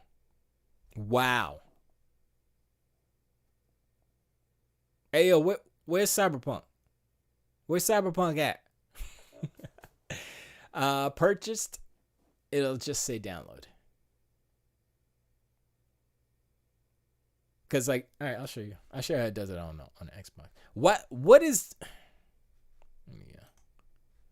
Let me. I'll get to that in a couple seconds, real quick. Let me load up this Xbox app. Xbox is the app when you slap on the clap. But I've heard some confusion on the PlayStation side as far as getting your saves. What game was that? It was I gotta look it up. But they were like, oh, it's Avengers. It was like, oh yeah, you do this and then you do that, and then you go to PlayStation. Well, first you gotta take your PlayStation 4 out of the closet and dust it off. And hopefully you still have your PlayStation 4. And then you plug it in, and then you go and then you PlayStation 5. And then I'm like, what? Wait, huh? I gotta get my old console to get, huh? I was like, when I saw that, I was like, nah, no. Y'all ain't ready for prime time if you gotta pull out your old console to get your, come on, son. Come on, son. All right. So that's Game Pass. Let's go to the store. Let's go to the store. So you go to the store. Where you want to go? Best selling or Bethesda? Let's do Bethesda. Bethesda. There you go. See y'all. There you go. It's like, what? Bethesda. One thing I do like about what they did with the store, they definitely made it better. So if you go here, it's not doing it. Right? Oh no, you have to actually click on the game, and then it shows a little video. So this is how it does it, right? So it says, this one does it. Yeah, it does a little video. So prices are here. It tells you if it's Game Pass or not. If it's not in Game Pass, then wait. If it's not in Game, well, all of these are gonna be in Game Pass because it's Bethesda. So it's a bad example. Let me go back. I'll go into another. Let's do best selling. Oh, see y'all. So it'll like I said, Game Pass if it's on Game Pass. Like Phantasy Star Online 2, I downloaded it because it was free or something. I can't remember. Maybe on Games with Gold or something. And it says owned, right? Boom, boom, boom. If I don't own it, it doesn't say owned. It don't say nothing. You know, these are all Game Pass games. There's a lot of Game Pass games here. No, that's Game Pass. That's on Game Pass. Wow, all these games on Game Pass. Oh, here's one. Right? I don't own it, and it's not on Game Pass, so it doesn't say anything. $75 for? I don't even know what that is. You know? So that's how they do it here. Like I said, if I own it, is there anyone? Yeah, like I said, if I own it, it'll say owned. Like you said, it won't have the price, but I don't care about the price. I was just looking for the actual game. And then on Game Pass, which is cool, they I guess I could do this one because I got a few of these. Did I? What? No, I'm not doing that. Get out of here. Not gonna do that right now. We'll do this one. Boop. So I downloaded Dishonored, Evil Within, some other couple of games. And, it doesn't do it here. Oh, this is different. On the Xbox. Wait a second. I don't know if I have. Oh, yeah, this is PC. I forgot. So I have that one, and that one. So let's go back. I'll go back to the games that I actually have. Which are... I'm trying to think. I'll do this one because I keep forgetting. I'm like, it's PC. Stupid. So this one I don't have it here. So I need Grounded. It should show. Was it Grounded, Medium, and what was this one? Ghost of a Tale. That's right. So Ghost of a Tale is probably a one. Oh, load. Like a lot of these games I have on my console. That's why it's not. They're separate lists. So if I don't have them downloaded on my PC, it's not going to show up as downloaded. I used to have, so see, it says installed. Boop. Like on the console, it'll have like a little arrow for download, and if it doesn't have the arrow, that means you already downloaded it. So it's a little different. This PC app is a little different than the console, but it gives you basically the same information. And you say it was an ultimate one here. So you have both. It was pretty dope. Legend says, why are you talking shizzle about Cyberpunk? It's one of the only Xbox exclusives. Nah, no, it's not exclusive because it is on PlayStation technically. If you have the physical copy, you can buy that as many times as you want. It's just not on a PlayStation store, so it's still on PlayStation. It's not exclusive. So yeah, Cyberpunk was so good they kicked it on the PlayStation store. Yeah, they messed up, man. You don't get a chance. If you mess up like that, man, I don't know what to tell you. It's like, yo, you had all the hype. All you had to do was give us a good game that wasn't broke, and they failed. So oh well, that's it, and that's all. Oh yeah, back to that one story from Kaiduros. That's not it. Where is it? Oh no, is it on here? Did I put it on the wrong? Yeah, there's. And back here. All right, so Sony's launching a streaming service, Blu-ray. We'll get through this real quick, and we're gonna talk about video games because I did play Squadrons, Star Wars Squadrons. It's a pretty good game. Didn't play it in VR, but it's pretty good.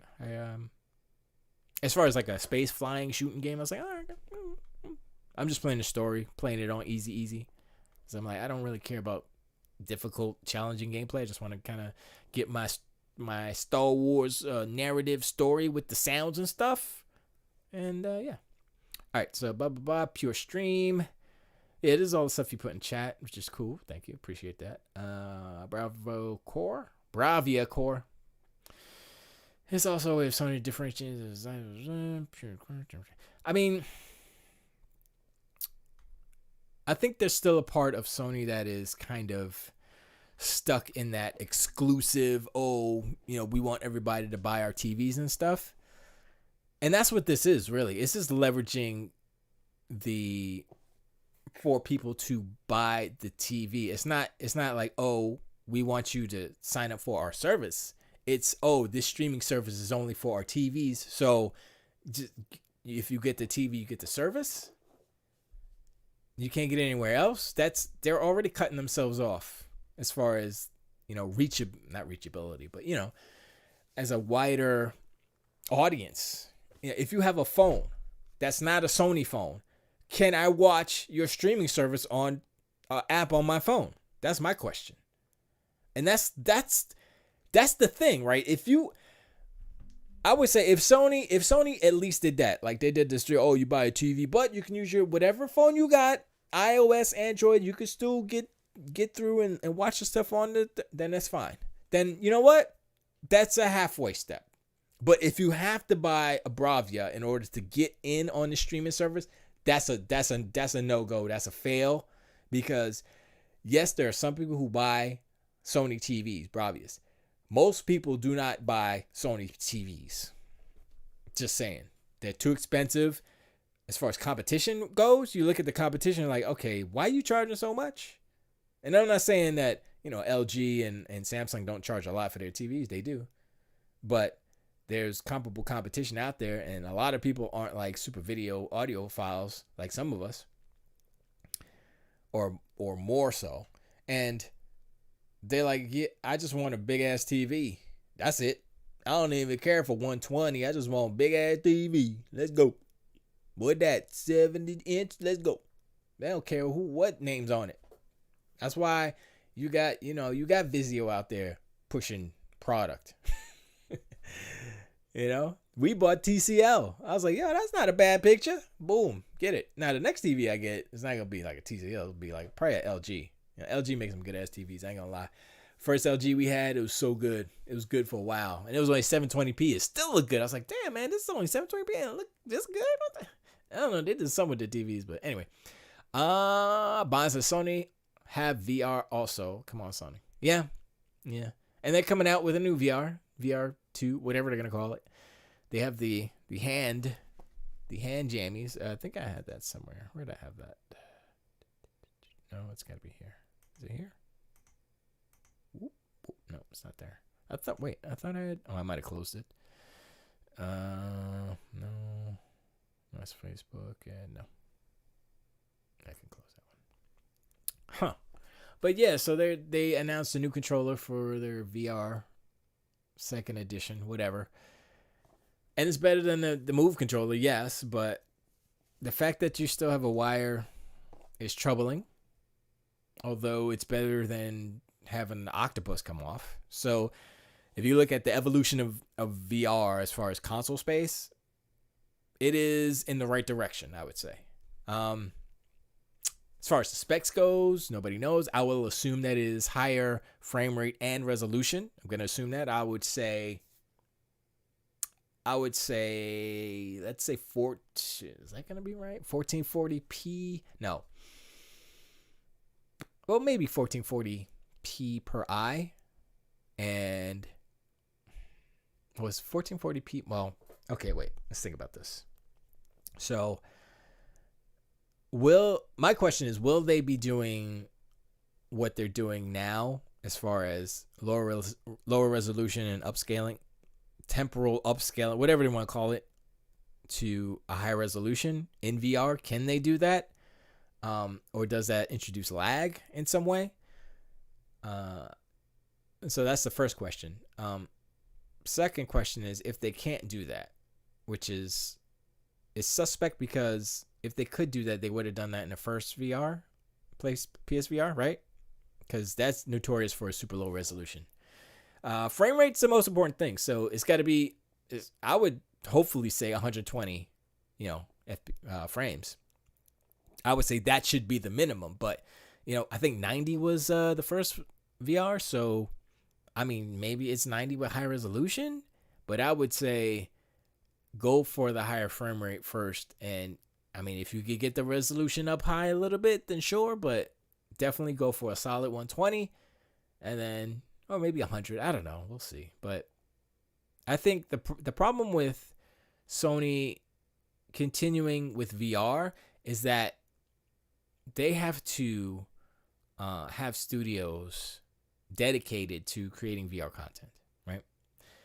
The problem with that is that they don't have as many studios as Xbox. Like, if they had the same amount of 23 studios, 40 projects coming out of first party, I would be like, yo, go crazy, make all the VRs. You make 10 VR games and then have 30 regular games, or make 25, or 15 VR games and make 25, you know what I mean? Because you got many studios, you could do that. They don't have that. And they just closed, they closed? Japan studio? I mean, they closed them, but they didn't fire everybody. Some people went to, whatever, support or other places. But they closed. They closed not Japan studio. Was it Japan studio? I think it was Japan studio. It doesn't matter. They closing studios. They're buying Evo. I'm like, are they just doing stuff just to be in the news, or they actually got a plan? Do they have a plan? What is the plan? I want to know, as a fan of video games, because even though I don't prefer Sony affects the market. Sony affects the video games. If they screw up in a way that affects us all negatively, that's a bad look for everybody. So you could put that fanboy and go kick rocks down the river with it. When it comes to jeopardizing our happiness as video game players, then I got a problem. I'm like, yo, I mean, look, they don't have to give the plan, because I guess their mentality is they're just gonna be quiet. They're gonna be quiet. And then boom, super dope news, right? That happens. That works sometimes. But also, what it's doing is creating I think that the Sony fan base is so hungry for comparable news, because honestly, this is a war between Microsoft and Sony, right? This is Xbox versus PlayStation. If Xbox has been throwing jabs and uppercuts for the past week, the past couple of news cycles has all been Xbox, Bethesda, boom, bam, more games. There's a new game that's coming out. It's a Warhammer game, first person. I looked at that. I was like, yo, it's like Doom, but Warhammer. I was like, yo, where's these games coming from? I don't think it's exclusive, but it's on Xbox. Xbox is pimping it, so it makes it seem like it's exclusive. You know what I mean? So I'm like, yo, that I might have to play that, because shoot, it looked pretty good. But I think the Sony fans are so hungry for news, positive news on the Sony side, that when something comes out, regardless of what it is, they over amplify it and they overhype it. And I'm like, okay, Jade Raymond's gonna make a PlayStation game. That's great. She ain't even got a studio yet. You gonna be waiting 5 years for that game. I mean, it's not bad news, but okay. They show a picture of the PSVR 2 control. Everybody like, oh man, look at that. I'm like, not that it's just a controller that looks exactly like the freaking Steam the PC VR controllers. So I'm like, y'all acting like there's some new technology happening. They just copied what they were doing on PC. Honestly, it looks like the old Oculus controller. You know, and of course they're not going to say anything about the closing of a studio because that's not good news. You know, you don't want to emphasize that stuff. So obviously, and then it's not even that they closed it, but it's like the people who may have lost jobs and stuff like that. That's like, no, regardless of what the company is. I'm like, no. And that's why the whole Bobby Kotick stuff, when that came out and they like let all those people go, it was 190 people or something like that. I'm like, that sucks too, right? And then Bobby Kotick is sitting there putting his feet up, more $200 million for me. I'm like, he making that and he got fired. I'm like, man, but that's business, you know. That's, I mean, he didn't have to fire him. He could have been like, I got enough money, we could keep it going, you know, y'all do something else. But I guess they don't want to do that competition stuff no more, you know. But whatever. It's you know, that's the volatility. Sometimes it happens. Whatever. It's not a big deal. But it's really strange times, strange days, because the tables have turned in a way. You know, Sony still has some bangers coming. You know, that's just a given. You know, and the fact that I say that is an indication of where Sony still is. They still have a mindshare advantage. It is up to them to maintain that. And if you look at the trajectories, right,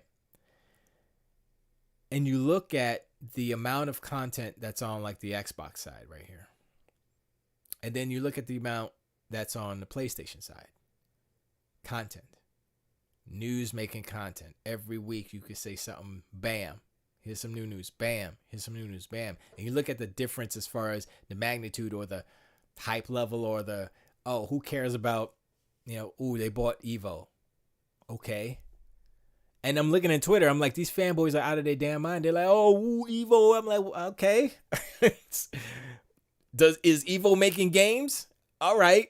How does that affect gamers? I mean, it affects gamers in a way, but it's like, okay, Evo's going to exist. Nothing has changed. They're still going to have multiple like platforms and stuff, multiple games.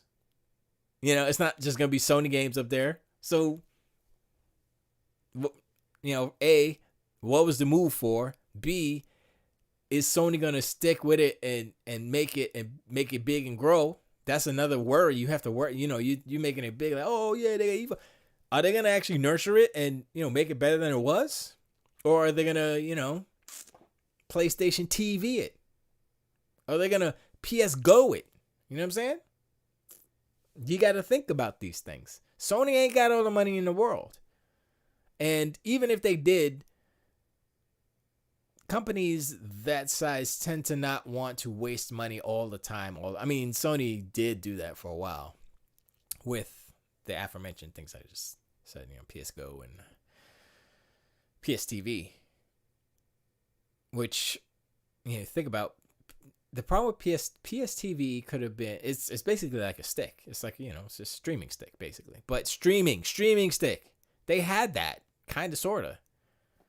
They had it before like almost everybody, but it's almost like they do the things first and then they don't quite do it right.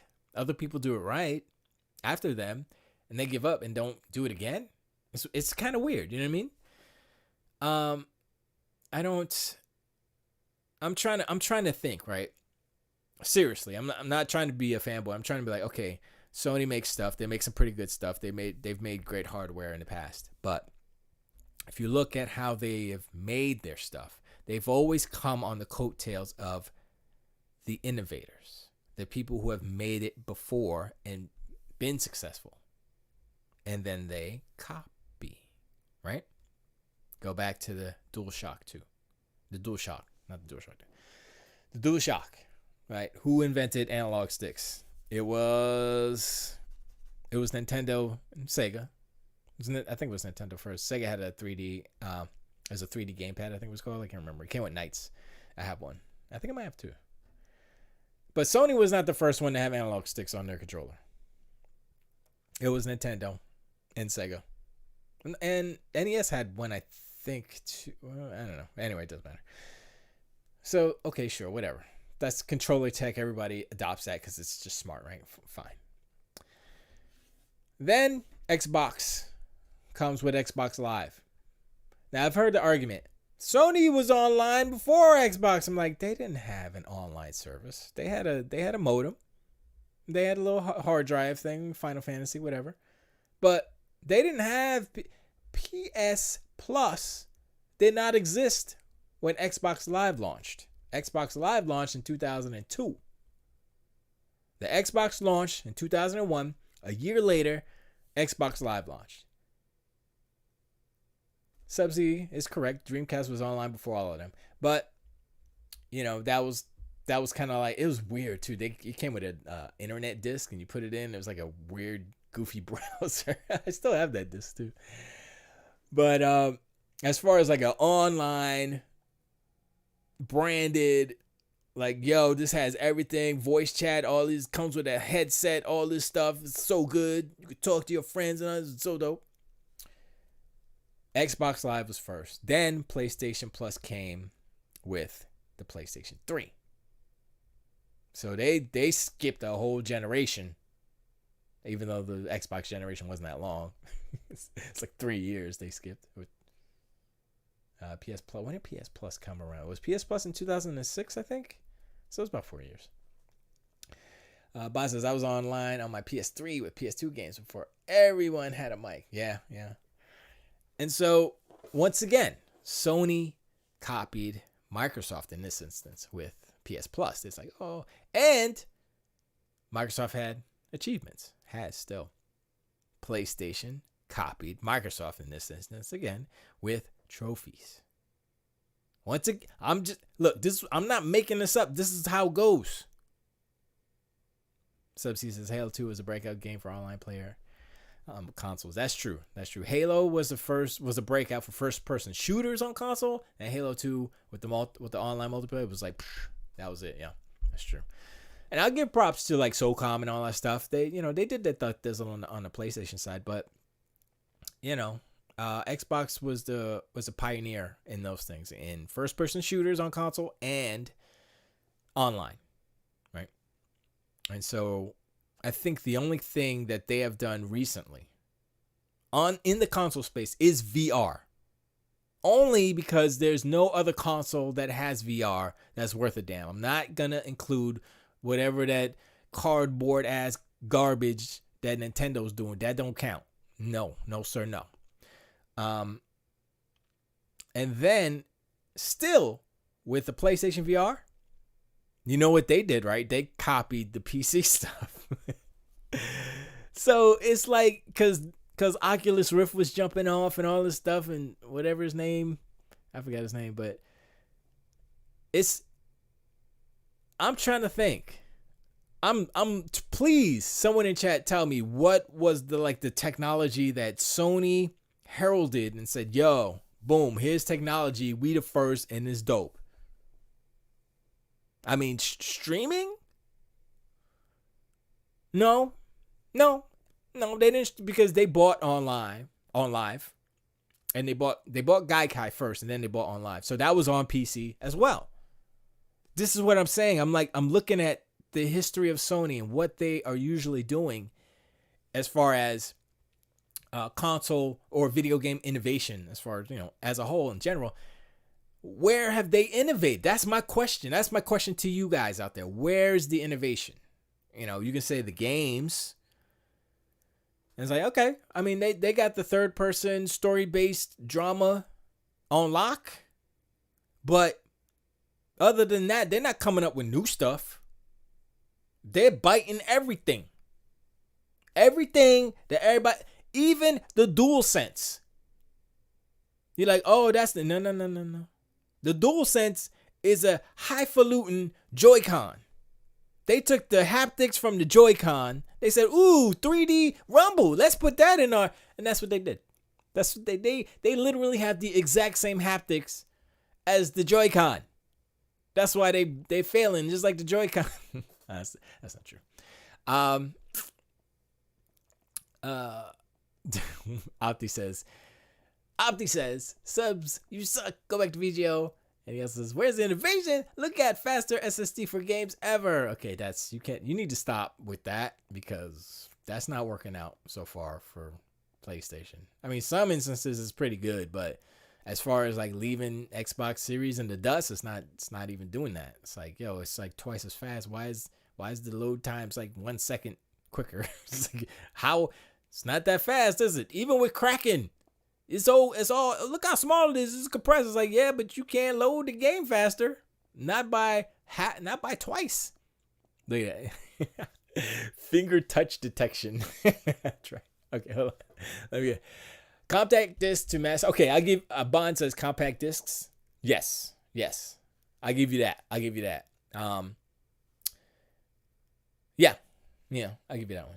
one. Look at its fancy new PSVR controllers. Nah, I don't think the PSVR controller is that. It's not that innovative. I don't think it is. It's just an iteration on what's already been out there. Look at all the PC controllers. They're all pretty much the same thing. So Opti says adaptive triggers, haptic feedback, finger touch detection. That's cool. Tracking, action buttons, analog sticks. Come on, you're just listing everything that's on the controller. Adaptive trigger is next gen, yo. CD, DVD, Blu-ray, 4K Blu-ray. That's not totally wholly Sony. You know that, right? That's like Toshiba, and that's all whoever else is in the consortium. So you can't really say that they had a hand in it and they helped it, but it's not just Sony. So, but they do get credit for being part of that. Yes. Subsea says, hey, Opti PlayStation controllers with their innovative joystick drift. Yeah, you forgot to put that in the list. The Joy-Con, the dual sense drift. Do you sense the drift? The dual sense? Legend says, there's not a single 3D controller out there with adaptive triggers. Here's the thing, Legend. I think adaptive triggers are interesting. But I inherently see a problem with them because it is a physical gear made of plastic. I mean, all these things are made of plastic, let's be honest. But the way that it's a screw, it's like a screw gear. And I was looking at it, and I was like, that, I mean, I get it. It's like it's not, I don't want to call it a niche thing, but it's kind of the definition of a gimmick, if you will. It's like, when you, no, that's a bad example. If you want to play games for real, you're not putting on the adaptive triggers. You know what I'm saying? You're not going to be like, oh no, my gun's jammed, so now I can't shoot as good. No. Like the real gamers are not saying, yo, I need a controller with adaptive triggers because that makes me a better COD player. That's not a sentence you're ever going to hear ever in video game history. So what is it for? It's for casuals who want to be like, oh man, it was cool when I pulled it and Spider-Man did the thing with the whip and it was like, and I felt it. It was great. That's what it's for. It's for casuals. It's not for hardcore gamers. I'm not a hardcore gamer, and I think it's cool, but I think there's probably a better way mechanically to do it. Instead of having plastic gears, I would be more inclined for some type of magnetic solution, whereas it you magnetize the magnets and it'll give you a little bit more resistance. That way, there's no friction, there's no wear and tear of plastic, because those are gonna wear out. There's already been stories of people with their joystick, the trigger broke, so it don't work no more. It just doesn't. It's either stuck or the adaptation doesn't work no more. So, I mean, but like I said, that's because of the physical nature of the plastic gears, and that's like, there has to be a better solution than that. Just like the analog stick drift, there has to be a better solution for that as well, because it's like carbon, like fragments and all kind of stuff getting into the track, and it's messing up it's wearing out. It's just wear and tear basically. So there has to be a better solution for that. But we'll see. That's all. I think as far as technology gets better, we'll get there. But right now we're in I don't want to say a crossroad, but we're in a place where technology needs to get better. Like as far as controllers go, technology needs to get better. And I'm waiting for the company, the persons to do that. And I think the best thing about DualSense is the haptic feedback, not the haptic feedback. I'm sorry. The haptic feedback, the specific rumble, the different, instead of just having the two rumble triggers, but how it's spread across the controller. I think that's the best part of the DualSense, but the feedback triggers, nah, that's not it. That's not it. Nope. They're cool. Like I said, I'm not saying they're not cool, but I'm saying that it is a gimmick, and I think there's a better way. I think there's a better way to implement something like that without taking away any type of kind of gameplay, a feeling of control. Let's say it that way. You know what I mean? So I think there's a way. There has to be. There's smarter people out there that are working on this problem. So I don't have a doubt that it won't be solved, and we'll have better technology in the future. I just don't think it's here yet. But Sony, I give Sony props for putting it out there first like that, or iterating on what Nintendo did with the Joy-Cons. But yeah, we'll see. Legend says there is not a single 3D control. Oh no, I said that already. Subsidy sounds like something my niece would end up breaking. Yeah. Bond says the analog stick. Legend says, damn, you are full with talking points today. Should I put an R next to your name? What are you talking about? I want to talk about stuff. Opti says that trigger is legit cool. Yeah, I agree, but like I said, Opti says going from that to Xbox controller, the Xbox controller feels cheap. I can see that. Here's a question for you, Opti and Legend. Is the DualSense heavier than the Xbox controller? I would assume it is, but I'm just curious. I don't think I've ever had anybody do a video on the weight, because that's important. Like a heavier controller, that's why they put weights in like headphones and stuff, because it's like, oh, the Beats headphones specifically. But anyway, Opti says Sony's going all VR this gen. Xbox is too scared to compete. Why can't it be Master Chief in VR? Why can't it be Marcus Phoenix in VR? I want to chainsaw some Locust in VR. I want to curb stop some Locust in VR. Subsea says, why can't it be Kratos in VR? Opti says, you can't. Just wait. Just you wait. Legend says, yeah, I get it. It's a gimmick, just like dual sticks and rumble. Those are all gimmicks too. No, not necessarily. I mean, I think that the haptic, the tension triggers, that's a better name. Tension triggers are more of a gimmick than like analog sticks are a form of input. And like the tension triggers are more of a augmentation of a function. So it's like if you pull a trigger, it does the thing. It's analog, it has a range. And by limiting the range to emulate issues in the game, like, oh, my gun's jammed, so it stops, I mean, that's cool. But, does it enhance? I mean, it will enhance like some aspects of gameplay, yes. But as far as like competitively, I mean, they just bought Evo, so the haptic triggers on a DualSense is not going to benefit the Evo purchase that they just bought, because no one competitively is going to use that.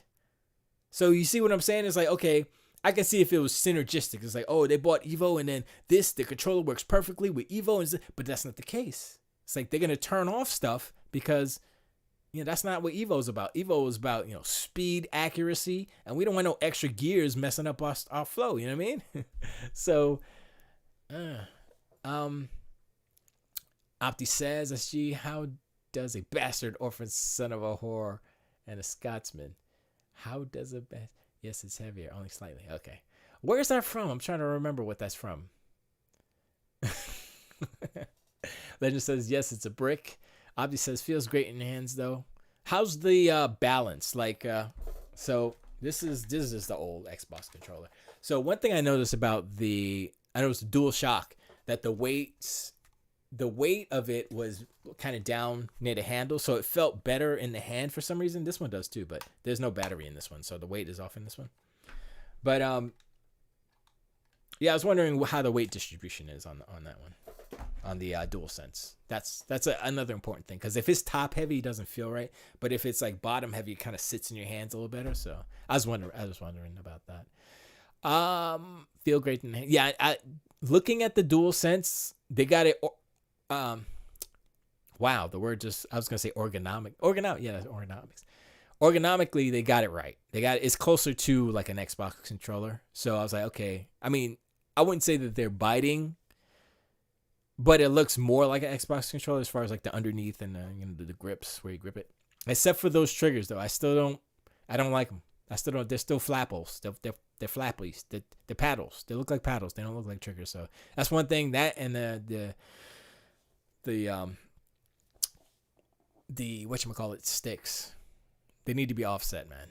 I mean, the only people who I would say who want those sticks to be lined up, symmetrical sticks, are people who are ambidextrous. If you're totally ambidextrous, then yes, those are perfect.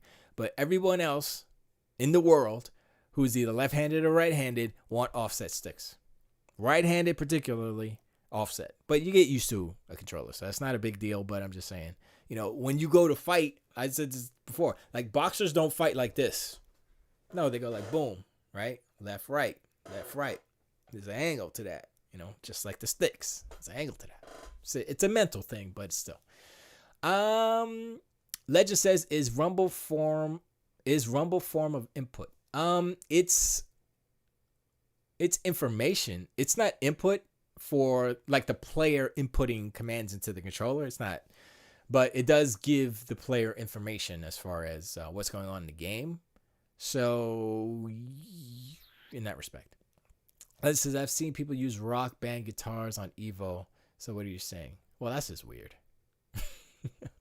That's just like that's on another level. I've seen that too. I'm like, y'all are crazy.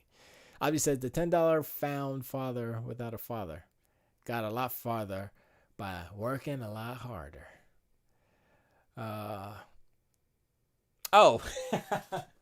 Okay, that's whatchamacallit. It's Hamilton. I got it. Alexander Hamilton. Wait for it. Ooh, you wait for it. Thinking those is the be better every day. Keeping the bed warm when your oven is away.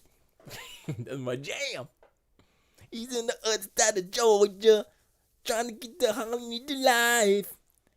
But you could keep all of Georgia. Do you told you she's mine? Wait for it. That's my jam. Anyway, just you wait. Yeah, I gotta watch Hamilton again. That's a freaking good ass show. But yeah, I'm overtime, so I think we have run the gamut of things to talk about. We can talk about stuff again next week. I appreciate you guys popping in. Opti, as always, it's a pleasure. Legend, aloha, once again. Sub-Z, you the man. Kaijudo, I appreciate you. I did dip into Alt VR, whatever it's called, Alt Space, for a second. I was like, I can't. I was like, this has to be better in VR, because in not VR, it's like, so. I'll try it again and I'll see. I'll mess with it and I'll listen to the Brittany Murphy song after I get off, because I can't really pipe it through and I want to get it all. But I appreciate you guys hanging out. Whatchamacallit? Deepity doppity doos. I will be back next week, of course. I will be probably streaming throughout the week. I started streaming again daily. I didn't do it yesterday because I was kind of lazy.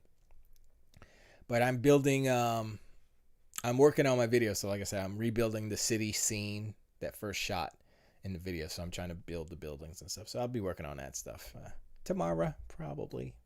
I mean, most definitely. But yeah, let's change that song. It's a garbage song. That's kind of garbage too. I don't like that one. It's not. Oh, that's a good one. 11th Dimension. That's a good song.